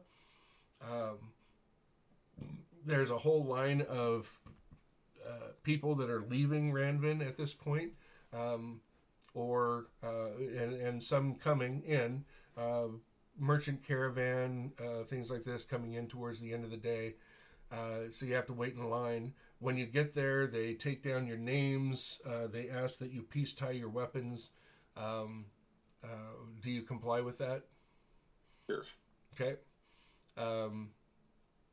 Then they ask where you'll be staying. Since you don't know the town or anything, they recommend the Goose Feather Inn. It's one of the better inns in town, and most trustworthy. I would avoid any of the inns down by the docks if I were you. You can smell the sea air, and the cry of the seagull and the pelican as you get farther into the city. Township, I should say. It's a small township. Maybe 4,000 people living here and in its immediate environs of the fields that support it. It smells of dead fish, sea air, and a mixture of spices and things that you're not quite familiar with. A little bland, considering where you came from, Huragu, out on the corner of the Elos Desert. You're used to some of the spices that come out of the Elos from the Dehi. So you go to the Goose Feather Inn, and it will cost you 5 silver a night to stay, plus 2 silver for each horse. Do we drop the princess off first? Oh, I'm sorry. Yes. So the first duty that you get is to drive through town or ride through town, and you deliver to a stone church. It's not a temple, but a church, modest, 2 stories, and it has a big wall around one side of it, and there you go. As she pulls up, there are several blue-robed priests that are around there and some acolytes. And as they come down, you see the mother of the church. That's the rank that she holds. And a couple of priests come down, and they greet each other with delight. Looks like this is a regular occurrence, and they are fast friends. At which point, you guys are relieved of service. The carriage and whatnot, they're going to go stay at a different inn. The team master, I should say, or teamster, and they will be heading back up to the barony. So your duty is accomplished. You get another 30 gold each for escorting her. And now you're at the inn with an evening to relax from the road, slake your thirst, listen to some minstrels, and the next day, what do you do? Well, before we go in, we take the horses to it. I'm going to put my horse in and start talking to him and say, I figured out the perfect name for you, horse. It's swords. I shall henceforth call you Fog, because you're thick, you're dense, and you're slow moving. It stomps its foot a couple of times and snorts, and tries to knock you into the wall. Give me an animal handling roll. Have you ever used the speak with animals spell or anything like that? No, I don't have that. Okay. Oh. The dice are not loving me. Yeah, you get knocked into the wall rather abruptly, and you can't tell if he's taken to the name or if he's just being a shithead. Fine. You don't like the name, that's all I'm gonna call you. And I skedaddle back to the... Talon, who's brushing down Mandarb, kind of just chuckles to himself. He has a look of remembrance on his face. At which point he bites at one of the stable hands, and the kid yelps and jumps out of the way. The night goes on. Morning comes. Do your shopping. I imagine you guys are going to want to replace some things like those hand axes. Maybe get some more stuff. You've got a bit of gold with you. If you cast magic, you have heard that mages have to be licensed, And when they say mages, that's anybody that casts magic. You can tell that the people are fairly superstitious about it, but you can go to the city clerk's office or the township's clerk's office and get a license if you wish. Now, question: if you don't cast magic, but you have a magical item which can do magical things, Doesn't matter. Yeah, I mean you don't have to worry about it. It's only if Okay. you are a caster of magic, a quote unquote sorcerer, witch, whatever. They lump all magic users, clerics, everybody into that category. Mhm. If you can cast magic, they want it licensed and your name recorded.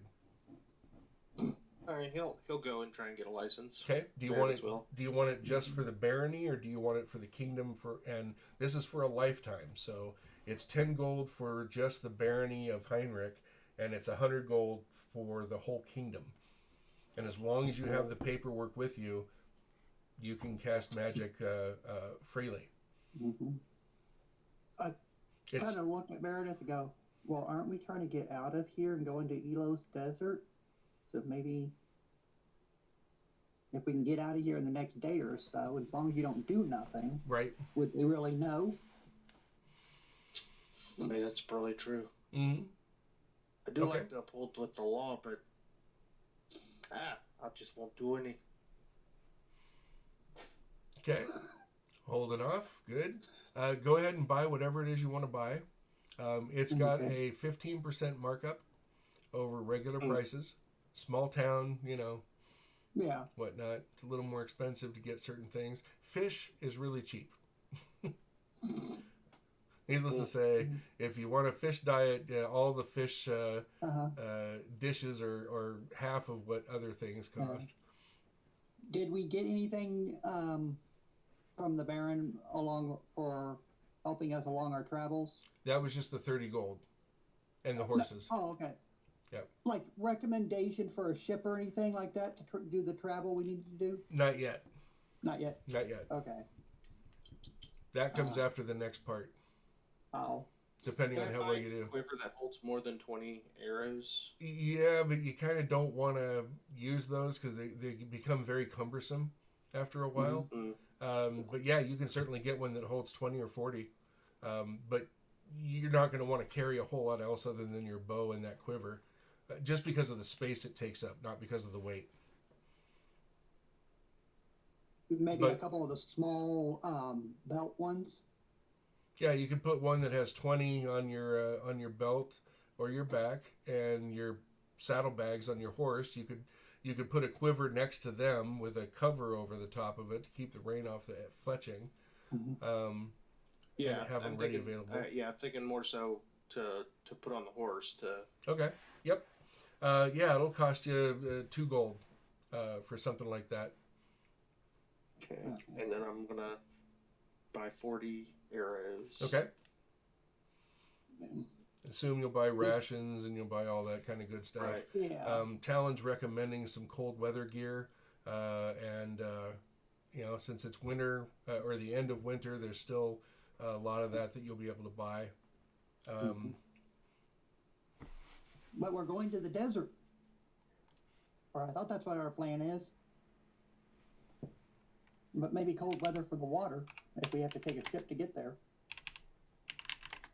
I don't know about this boat stuff though.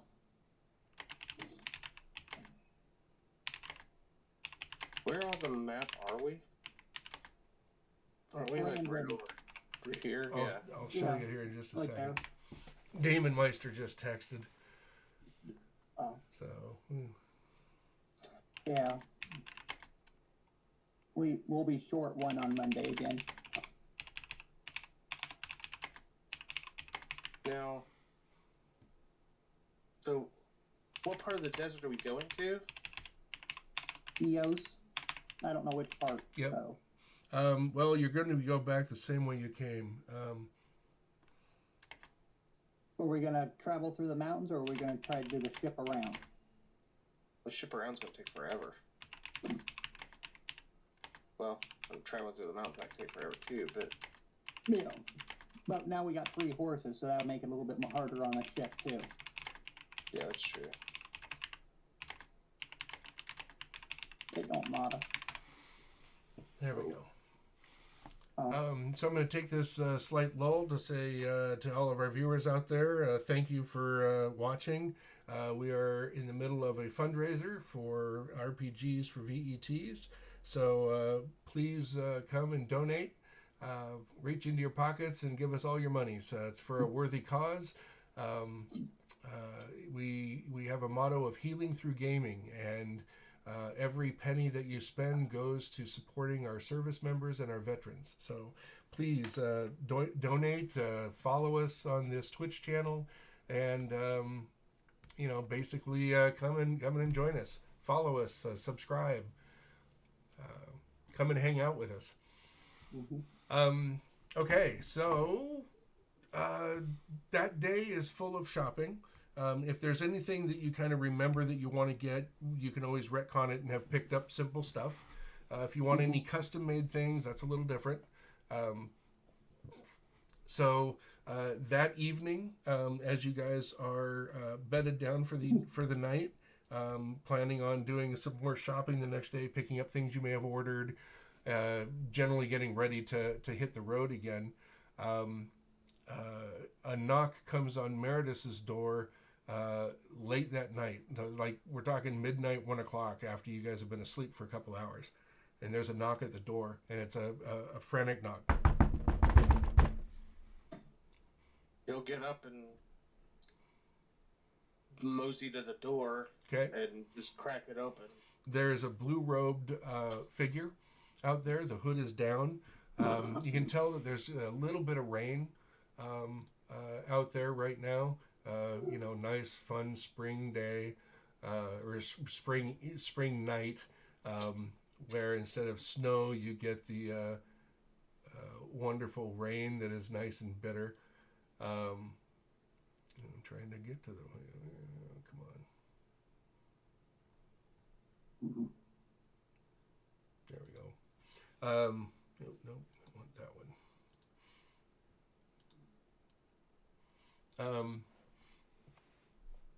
He says, my lord, are you one of the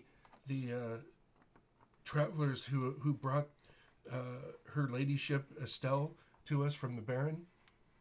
Aye. We need you to come with us, with your friends. Something terrible has happened. Please, come quickly. Aye. So he runs in, grabs all of his things, Okay. slips into his, studded leather as he's coming out the door, throwing his boots on and banging on the doors of the other two. Okay. what? Talon gets up. He's got a dagger in his hand that he's kind of holding underneath, blade up his forearm kind of thing. He says, what goes? Apparently there's something wrong with the girl that we brought here. Oh, fine. There can't be anything that happens in the morning, can it? No, it's not going to wait for your beauty sleep. No time to shave this morning, eh? Yeah. You hear Gets him on- from gets him back on in the the arm. room, Talon, come back to bed. Oh, sorry, lass. We got another princess to save. Talon kind of chuckles, and I'll be down in 5 minutes. As he comes down the steps, he's dressed in his chainmail, and he's got both weapons on him. No shield, crossbow, or anything like that. It'd be silly. But he's got his battle axe and his flail at his sides. You guys go walking, or are you going to take your horses? I'll get Fog. Oh, wait, how far away is it? It's probably the equivalent of about 10 blocks, 12 blocks, something like that. Not too terribly far. You could probably jog it pretty quickly. It is Yeah, raining, prob- but it'll take you at least 15 minutes to get the horses ready. Yeah. So Yeah. I'll follow Talon. Okay. Yeah, we'll just walk. 'Cause I would, Meredith wouldn't know in this situation whether they get him or not, so he's just going to do what Talon does. Yeah, Talon kind of looks over at the stables. Take too long. And the acolyte there says, please, we must hurry. And the acolyte is kind of moving at a speed between a fast walk and a slow jog. He kind of trots here and there. So by the time you get to the church, it's kind of winded. You're kind of winded. There is a lot of light coming around as you get near the church, and there are torches that are lit. There are lanterns that are lit. They're Augsburg lanterns. It's basically a metal bowl on a iron pole filled with oil, and then a little bit of cloth and lit up. And so it's a open oil lantern. The rain is hitting it and is causing oil to sputter and spurt, and sparks and little flames go falling out of it all the time. But they are lit anyway. And you see that there are members of the City Watch all around. They see you guys trotting up, and as they start to come over and question you, the acolyte says, "Please, please, these are the ones who brought the princess or her ladyship here. Please, we must see the Holy Mother." They kind of just bow out of the way at that point, and you go and see the Holy Mother, who comes out to the entrance underneath the arched doorway, and it says, "Oh, thank you, you have come. The not princess, jeez. Her ladyship, she's been kidnapped. She's been taken from our very gardens. She was out there meditating and just smelling the flowers, and just before the rains hit, and well, she was gone. She's gone." Gone. Okay. "No, can you please help us? The the City Watch is doing what they can, but I thought it best to contact you, being her own personal guards." Oh, we were for the trip down. We were just coming this way. But yeah. Where was I she? see. Can we see where she was? She takes you through a side door that leads out to a small garden area that's completely walled, about a 6-foot stone wall. Ivy grown in many places. There's some the first buds of flowers of spring, is starting to you're seeing them growing. Small gravel paths that are well kept. A small fountain that right now just has water falling into it. It's not running water or anything like that. And there's a couple of stools. She says she was sitting right there. And then, I came out to speak with her to see if I could talk her into actually heading to her rest.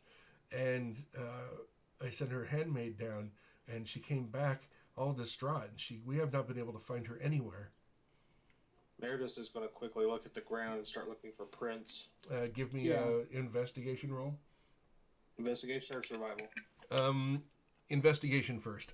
Okay. Poop. You do not find any tracks in here. If they have the little bit of rain, with the gravel paths that are here, you don't find any footprints. You don't see any that are off the grid, so to speak, off the path. Give me a investigation roll, Wolf. I'll do the same thing for Talon. I gave 1. It was a 4. It was a 4, okay. Talon's going to roll here. Just give me a minute to pull him up. I'm not just gonna kind of look around and use perception or my survival and just trying to look around to see if I see anything which seems out of place. Okay. From the normal. Talon gets an 11. Not a real big deal there. Go ahead and let's see. You got me an 18 on survival. Go ahead and give me a survival roll, Meredith, as well. Ooh. Nice. Okay. Wolf, you were very close, or Haragu was very close. You noticed something odd about an area covered in ivy. There's a small path that leads to it, but the gravel is really worn. There's only a few flowers that lead off over to that area, and the wall is completely overgrown with ivy. Meredith, from where you are on the path, it's about 15 feet, maybe 25 feet, somewhere in there. You see with your night vision, and I know you have it too, Hiragu, but you notice a disparity in the stonework down there underneath the ivy. Something just, it looks to you like there's an opening there of some sort. And as you walk down, you pull the ivy aside, you see an old door sitting there. I'm kind I just turned to Talon and Larago, say, something fishy about this part right here. of look back at the mother and go, did you know that was there? A way for people to come and go. Not very secure. And also kind of look at her and go, none of her handmaidens were with her when she was down here? She's not normally alone. Well, this is a safe place, and she likes sometimes to just come and sit out here. Yes, she was alone. Not for very long, however. So down at the door, you find that you can open it from the inside. The bolt has been thrown, and Talon investigates the area again and says, look here, there are scrapes as if something came over the wall. Heavy boot prints. As you look down, Meredith, you see thick booted prints. You find one print, 1 foot. The rest is on the gravel, so it's right next to the gravel.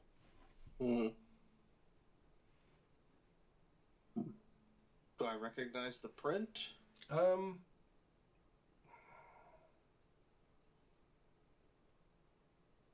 It's heavier than expected. He was probably carrying her. Had the added weight, pushing down in a little further.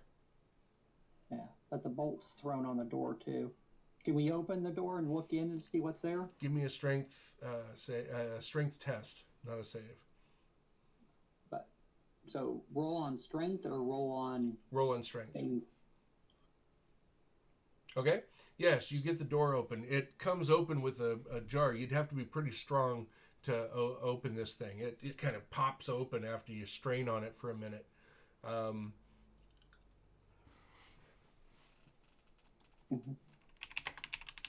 Meredith gets out his bow, just kind of knocks one as the door opens. Kind of looking in there, I got with my dark vision to see if it goes out on the other side of the wall or if it goes somewhere else. It goes to a back alley, and it looks like it's a dead-end alley as well.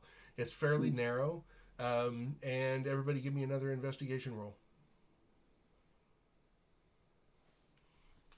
Talon as well.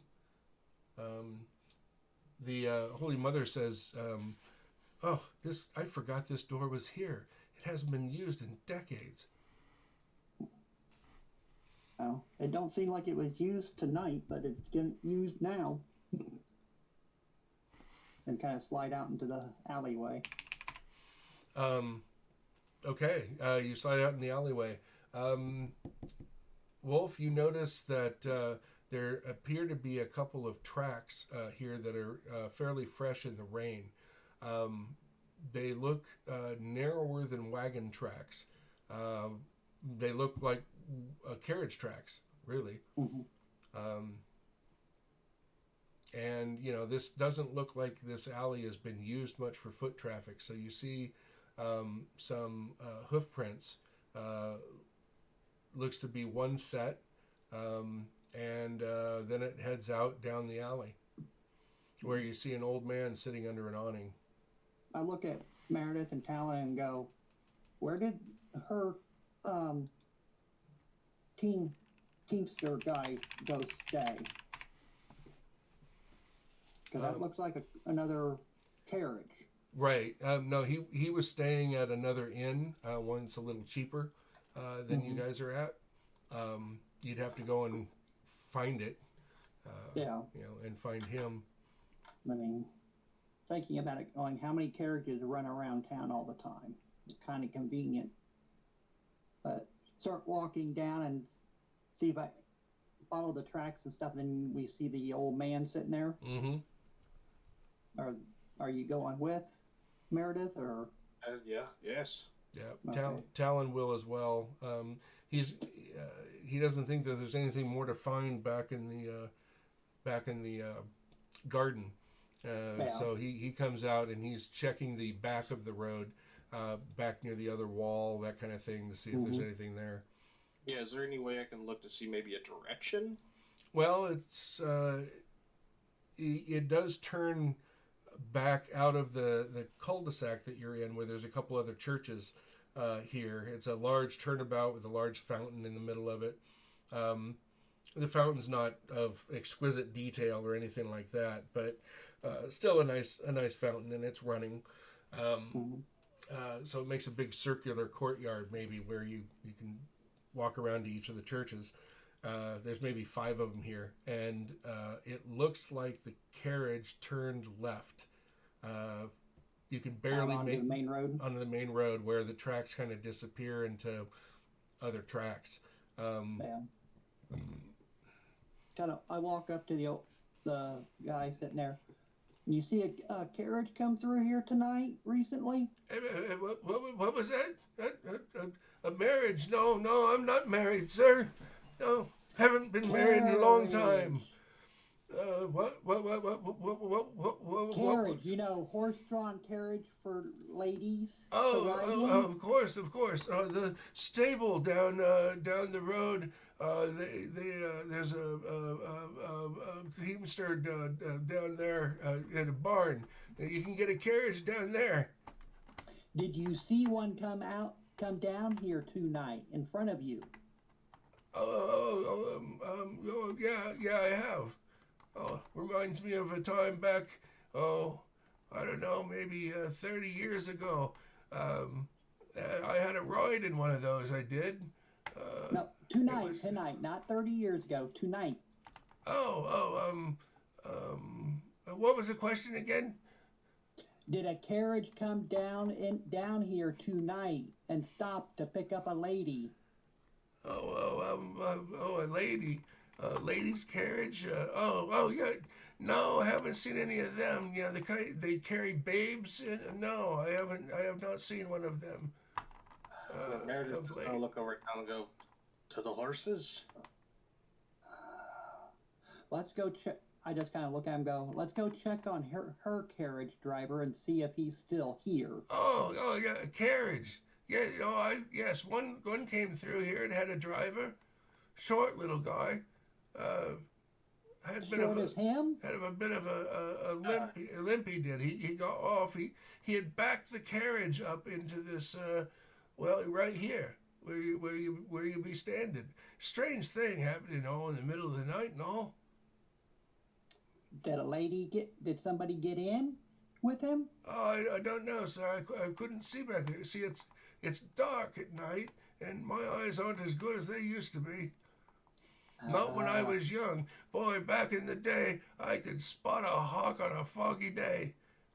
I could. Okay. Speaking of fog, we need to go get in the horses. Yeah. Anything special about that carriage? Anything you could tell us about it? Anything special about my marriage? Yeah. Well, she was a nasty woman. Nasty. Have a good day, sir. Yeah, you too. Oh, I almost forgot to tell you. There was some writing on the side of it. Kind of had a big picture. I couldn't quite make it out. It's one of those, like, royalty people's kind of carriage, I think. Okay. Kind of walk out. It is where the teamster guy went on the way back to our horses. You see a small bowl in front of his feet, and he says, yes, I believe I did, sir.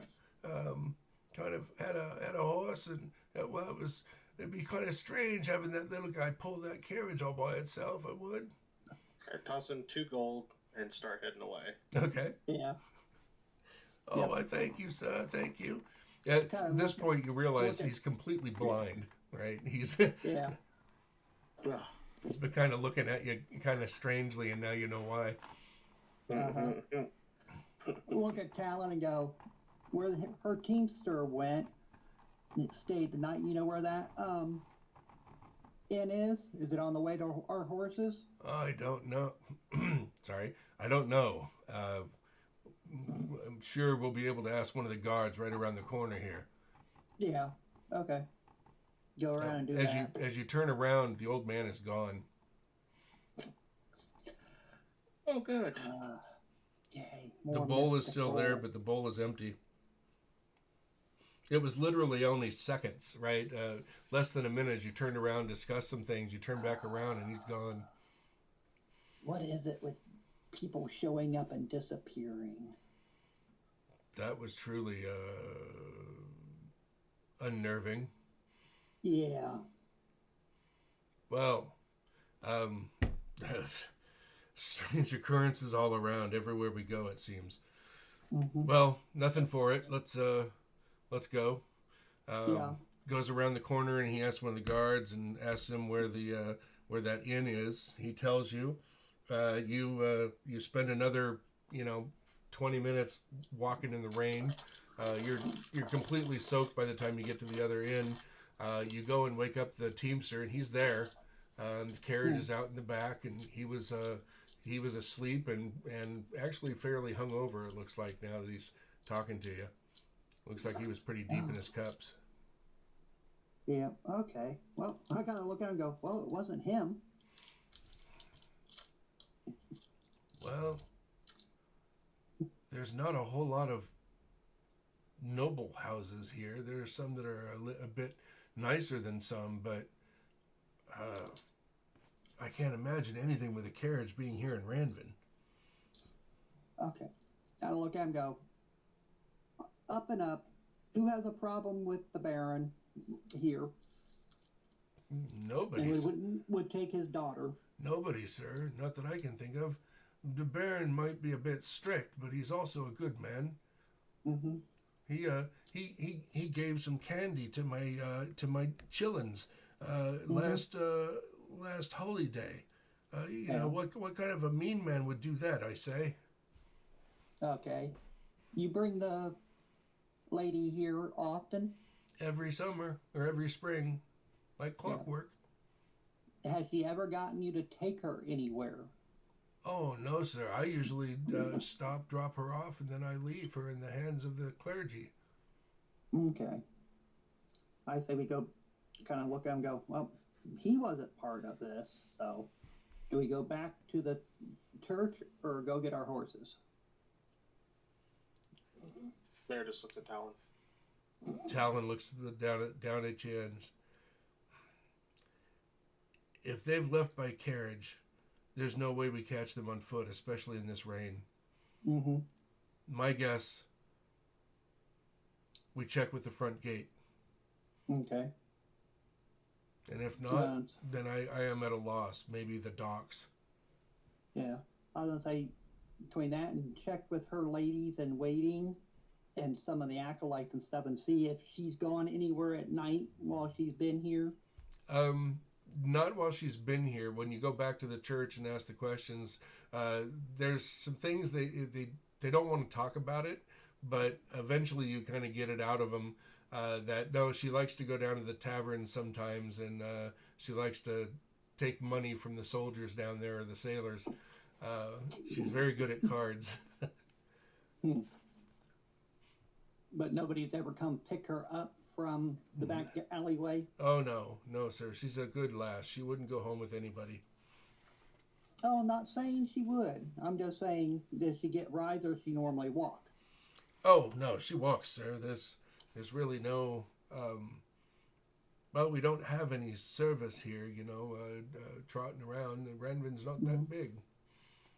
Okay.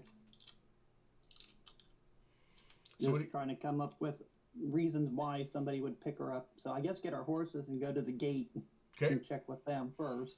Meredith is going to go off into a corner or duck under somewhere Mm-hmm.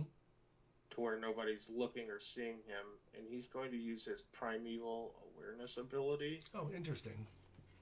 I mean, how can I put that in? Yeah. Can you post that? I'm gonna try to. I'll just copy and paste. I guess will be fine. Yeah. You spend one ranger spell slot. Said whether any aberrations, celestial, dragons, elementals, fae, fiends, or undead are present within a mile of me. Mm-hmm. Wow. Okay. It doesn't tell me where they are. Just within a mile, do any of those. You do not sense any of those. Okay. So we're dealing with the worst kind of evil. People. Man is capable of much depravity, true. However, this was no simple grab of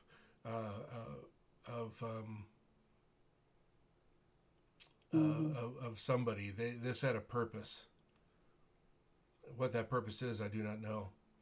What you find out at the gate is, yes, one carriage came in late and left about an hour and a half ago. Well, you guys have done some running back about 2 hours ago. And give me an investigation roll. Everybody. I second those. Mm-hmm. Yep, well. A 17. Okay, 17 does it. You get out of them that yes, when you mentioned the writing or the picture on the side, they said, "Ah, yes." One of the older guardsmen, Graybeard, says, "Yes, it belonged to someone. Well, we've not seen in a long time. None of the young lads here would remember him. Baron Stoke, I believe his name was. He fell out of favor long ago. Heinrich took over his keep when he fell in disfavor at the courts. Had his lands and titles stripped from him. I've never seen the like." Stoke. I'm just chuckling with the name. The name Bronze Stroke comes to my mind.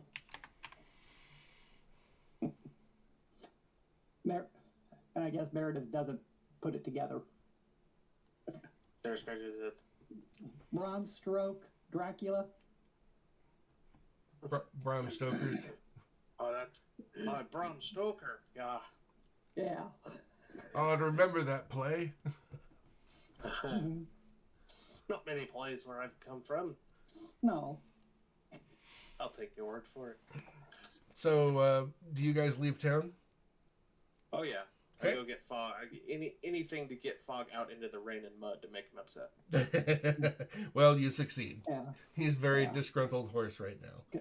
Kind of look at him, go. Would you know where it would go from here? Where was the Baron's old keep or something? I don't know. I know it was a few miles from here, and off to the south. I'm not sure exactly.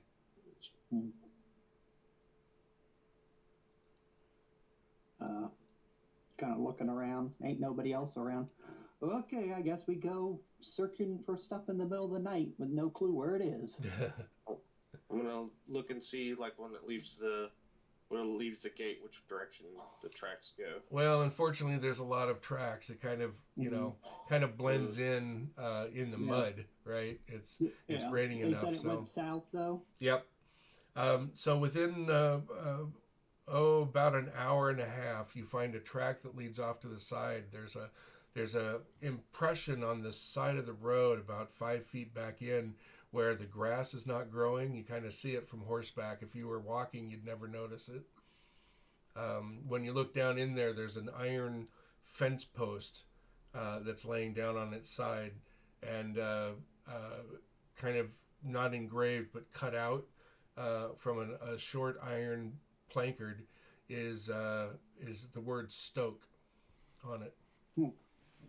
Ah, well, seems like we're going the right way. Mm-hmm. At which point, You travel along maybe about an hour, so it's getting close to the false dawn. You see a large hill. There's a small, maybe 300 feet of grassland over to dark shadows down to the south and west of you. Looks like a bank of trees, good tree line down there. It's a little darker than the background. And you see that the little road or track that you're on leads around to the left around the hill. Mm-hmm. So if I were to put this on a map, let's get you over here.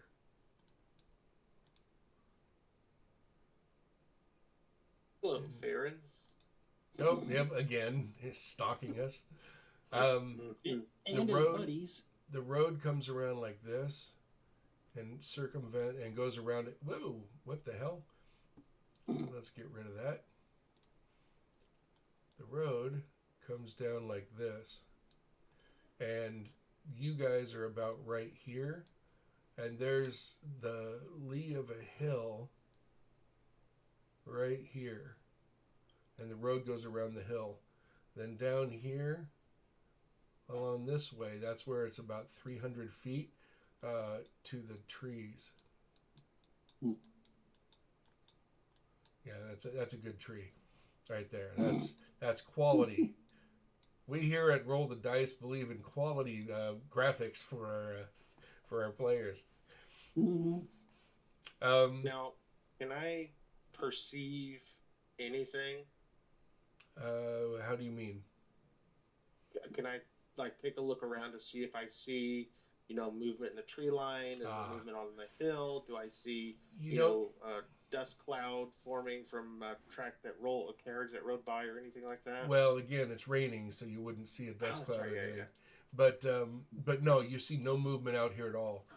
It's the false dawn, so you've got that funny light where it's kind of hard to tell distance.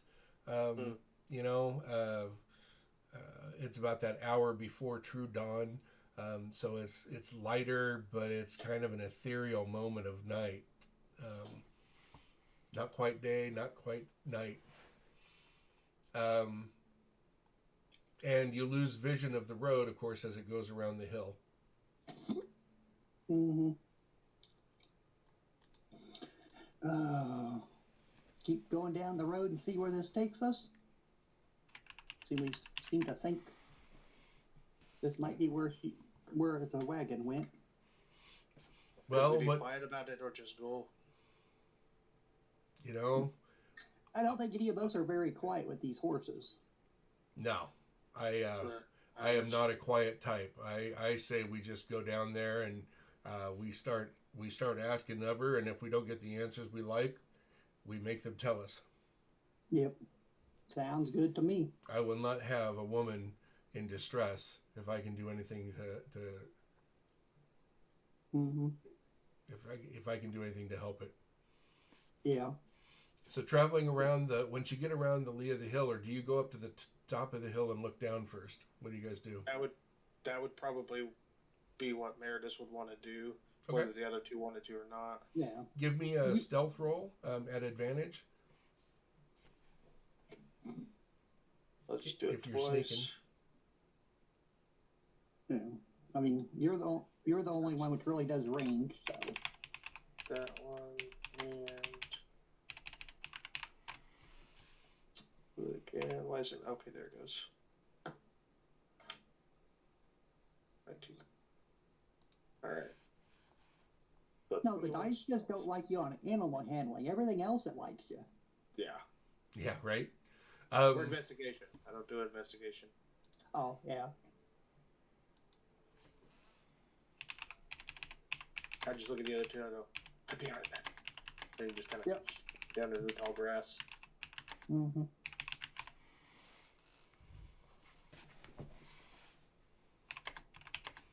You notice a large house, single story, but with a high-pitched roof. And that house is nestled right here.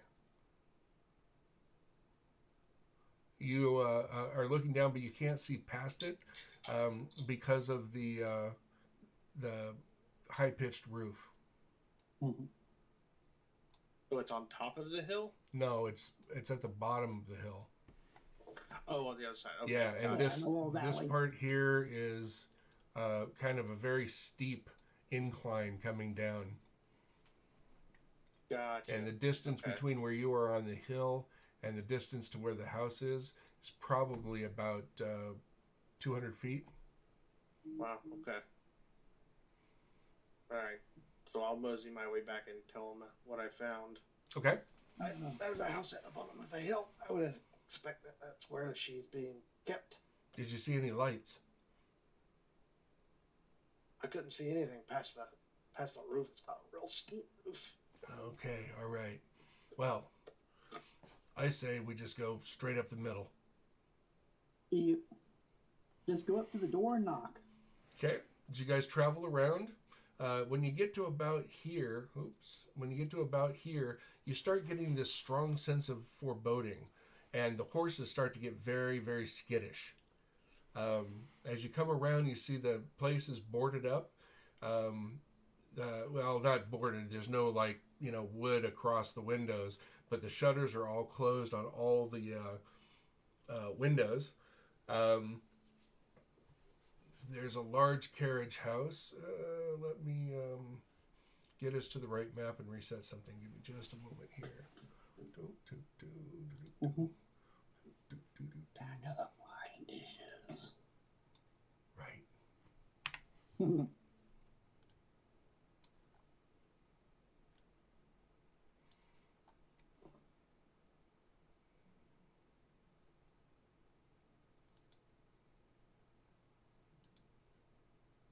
There we go. Okay. Now I need to bring you guys over. Which one were you on? You were on the Blank. blank. Well, any of them is where we're at right now, but Yep. once you bring us over, we can drop ourselves in. Thanks. Yeah, just trying to catch you all here just so I can do it real quick.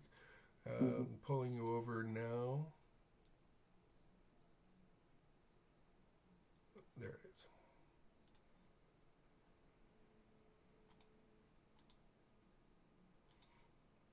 Okay. I just see black. Yep.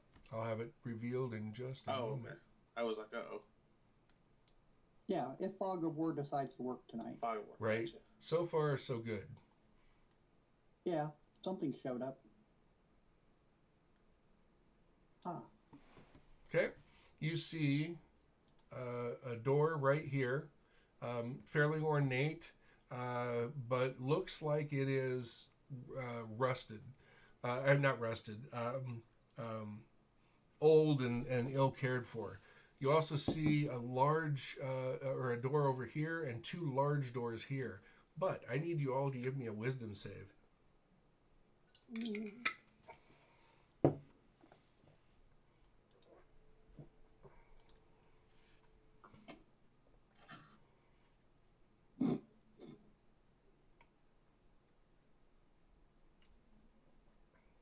A 9 and a 21. A 9 and a 21.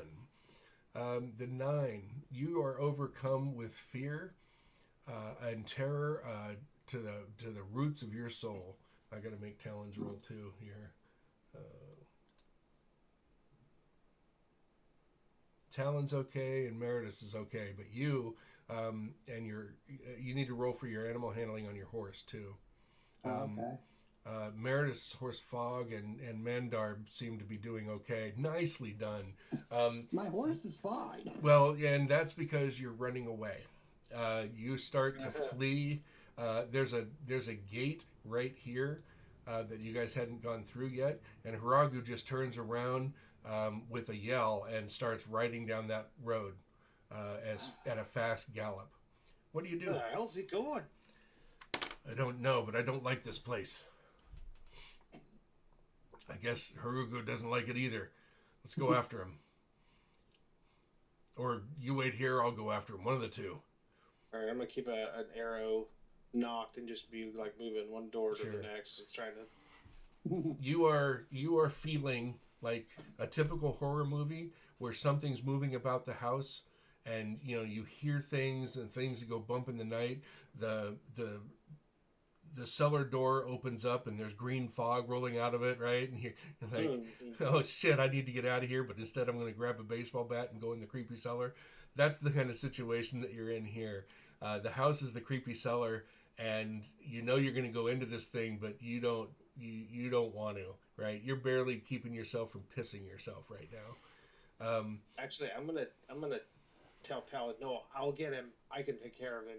You watch the doors, and he's going to sprint after him. He looks like he's about to argue and say he'll go after the doors. I'll go get him. You stay here. He looks kind of wigged out about it, and Mandarb's eyes are kind of rolling in the back of his head, but Talon's keeping a firm grip on the reins. Looks like he's got everything under control. You go riding out. You find him, quarter mile down. By the time you get around there, the horse has stopped from a full gallop and is trotting away from you. So you had to ride pretty hard. You're bouncing pretty decently in that saddle. And when I catch up to him, I'm going to lean over and touch her arm and cast Protection from Evil and Good. Oh, all right. Give me a wisdom saving throw with a bonus. With advantage. Oh, with advantage. Okay. Oh, yep, there it is. 21. All right. You get back under control, and you guys head back in. Normally, Meredith, you'd have to roll again to get into this area, but we'll say you guys make it in, and you're all up there. The horses don't tolerate this, though. They're barely keeping their wits about them. So Talon suggests we go down and tie them in the tree line. Right. Yeah. You come back up. Which direction do you go? Say the big front doors, maybe? Yeah. Okay, Big double door, single door, and another single door. Yep, and this door is Which open. one? Oh, that one's open. Yep. It's Pull kind that of down doing more. the creaky dunk, dunk, dunk, dunk, dunk, dunk, but there's no wind. Yeah. I'll have my warhammer and battle axe out and go, well, let's get this over with. Talon Trust that one.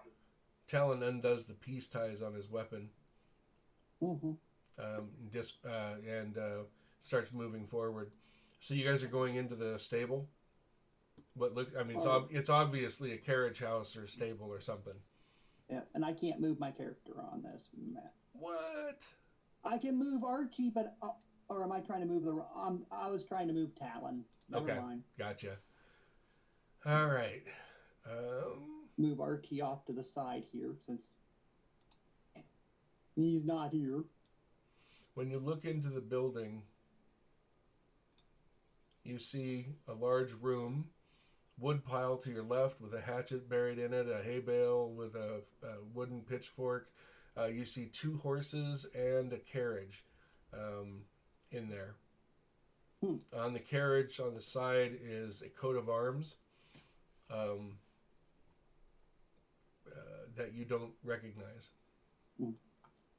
And there's a door. There's a door over here that is closed. Oh, it seems there's a carriage with the horses for it. I want to go check the horses to see if they're warm. Yes, you put your hand on the hood and the engine's still warm. Yeah. Basic. See if they're still right. Like. So you lathered up or whatever from being used. Yeah, they're not lathered up, but you can tell. Give me an animal handling roll. That's what we should do. Yeah. Just trying to see if they had recently been rode or used or something. Nope. Yep. No, you're not really sure. Do they seem like they're being affected by the thing that was affecting the rest of the horses? Doesn't appear to be. The what? Doesn't appear to be. Okay. Okay. Oh. That's there's a carriage here and it has some type of coat on it, arms on it, and Everything seems to loosely be matches matching. what the old guard was talking about. Right. So Well- I think we got the right place after that post in the road and everything. So Well, do we knock I or do guess- we go in? Do we have a no-knock warrant? I just kind of, well, I checked the door handle to see if it's locked or It is not. unlocked. It is unlocked. Okay. No knock? I look at him. Talon nods. Oh, okay. I just take the warhammer and hit the door and pop it open Oh, with that like the that- flat of it. that'll trying make to- that'll make a jam lot the of door open. noise. That'll make a lot of noise. Still gonna do it? Yeah. Okay. Crack. The door creeps open a bit, and you see that. Let's see. Let me get down here.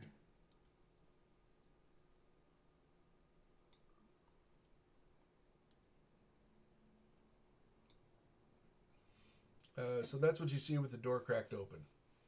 You see a large, luxurious rug that looks like it's got dust on it. You see a small table, chair. That's what you see from where you're at, and bookshelves to your left. Anybody home? Talon's like, shh. I think we passed the part of being quiet. Yeah. Yeah, fair enough. Fair There's enough. a lady here. We need to find out. And I think Meredith is going to go over and open the doors. Which doors? Oh, the big The- doors? Yeah, the big doors. Okay. And then I'm going to go over and try and let these horses loose. That way they don't have a getaway. Okay. You open the stall doors for them, and or the ropes that they have across them, whichever it is, and they don't. They move around a little bit. One of them comes out and just kind of mills around, and then walks over and starts to eat hay over here. That'll work. Okay. They're home. All right. So Give as them a you good swat, they'll run. They might run. as you step in there, you see the rest of this room. Oops.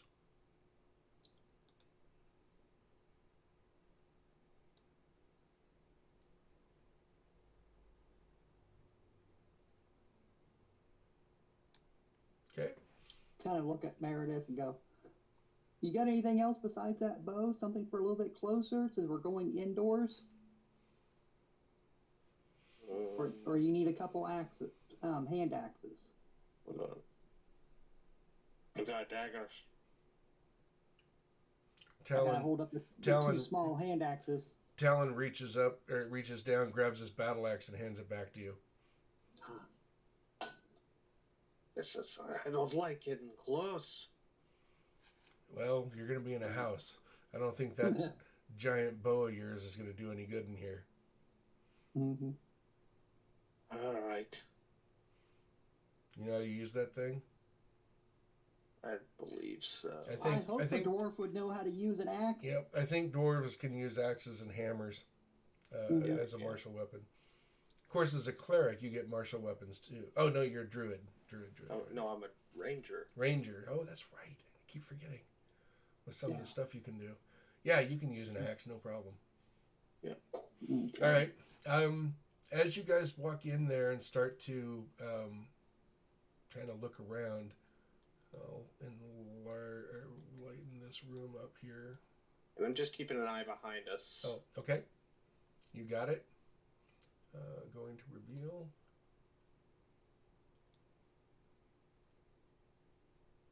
Looks like this room continues on. You'll see a couple of doors shut down here. And as you step in there, a vase and 3 teacups and a fork come flying across the room from different sides, slamming into you guys. You don't see anything throwing them. They just whip around from various parts of the room at you. Give me a dexterity save, each of you. 17. 11, 21. Talon takes a plate to the face. He takes 1 point of damage as these cups and things shatter all around you. And that is unfortunately where we need to leave it, since we are about 10 minutes away. Yeah. No. I know. If you want to continue through this part of it, I'm willing to run on Saturdays in the mornings for free for a bit. If you have any more time, I know you're Gator, you're tight on time, but Yeah. I'd be willing to do it for another couple of sessions if you want. Let me talk to the wife and Okay. get back to you. And if not, I can tell you how it's going to go. You know, I wouldn't want to keep you from having the big climactic end. Yeah, not yet. I'll let you know. Okay, I'll yeah, let you know. you bet. Yeah, you can let him. I'll let put it him in table know. 4. Yeah, give me the opportunity to fight for it. Sure, First. sure. You got it. You got it. Tell your wife that your GM is begging. Says, please, can Gator come out and play? Mhm. It would be so bad if she didn't have all 3 kids and both dogs. Oh no, I get you. My wife's got the kid, the dog, and the cats that she's taking care of in the mornings. Actually, on these days, this is a 14 and a half hour day for me. So luckily, I get 2 20-minute breaks today. So that's awesome. Ah. Yeah. Well, I'm not gonna lie to you. If I had a business of GMing, I would do exactly that. Yeah. I would Yeah. absolutely. You're like, nope, going to work. Yep. Leave me alone.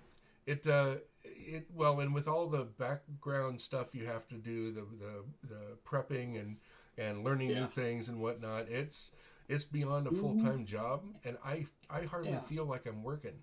Once I get into a game, I'm just enjoying being with you guys and having a good time. What'd you think of the story so far? They've been great. Yeah. Good. I've enjoyed it thoroughly.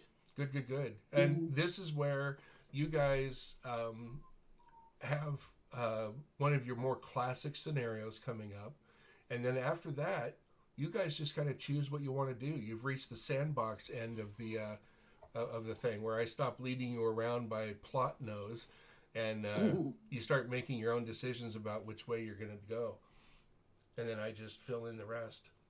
Mm-hmm. So Nice. you've seen now. This is what I call the opening of the first chapter. Is getting to this point. Mm-hmm.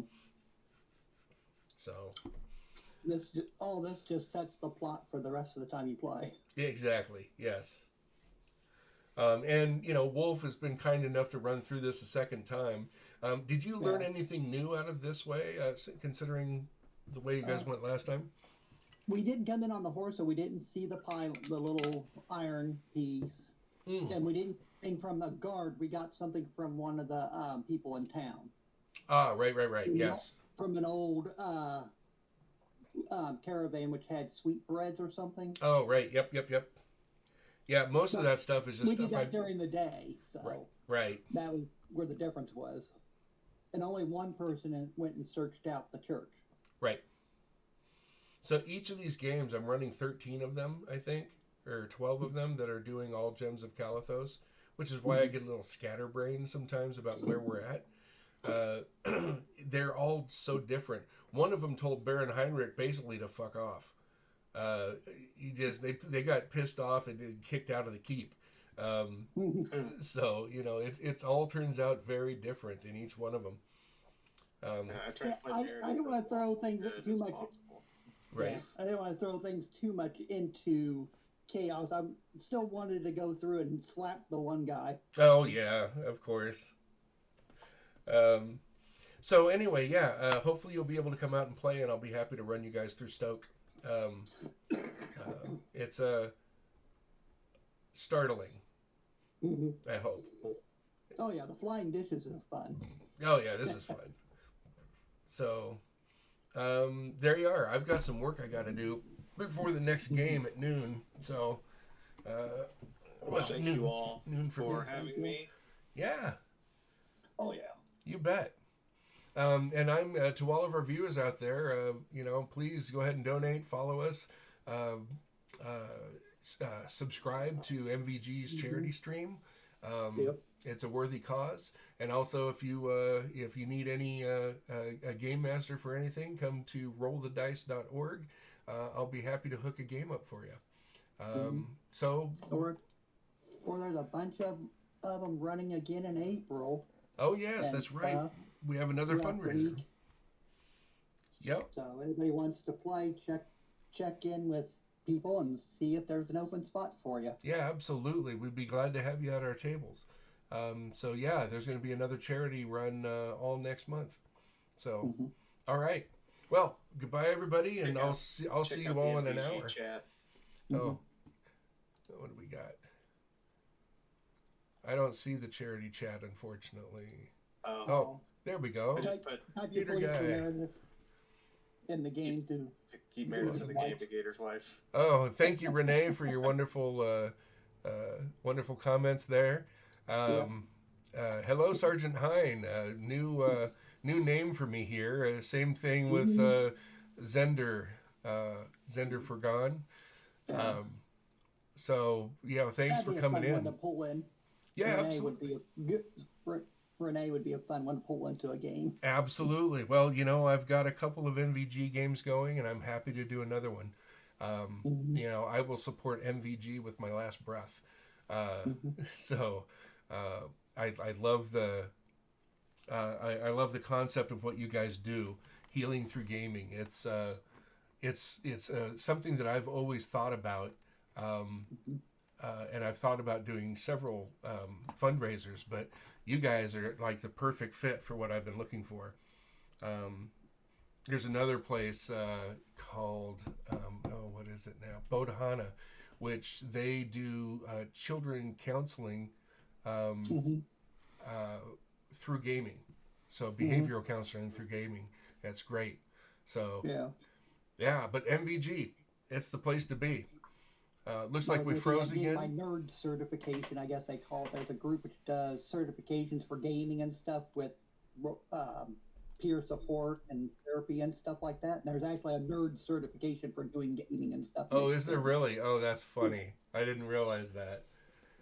So, so join up with MVG. Come see what we do and have a good time doing it. There's a lot of great people here. I think you're 8,500 strong. So 9,000 now. 9,000. Wow, we've grown a lot in the last month or two. So yeah, come and join in, play some games, watch some games. I'll be back on here in about an hour to run the next installment of Gems of Calathos. Be there. Come watch us. Glad to have you. Yep. All right. Have a good day. Yep. All right. Good night, all. Everybody have a good one. Yep.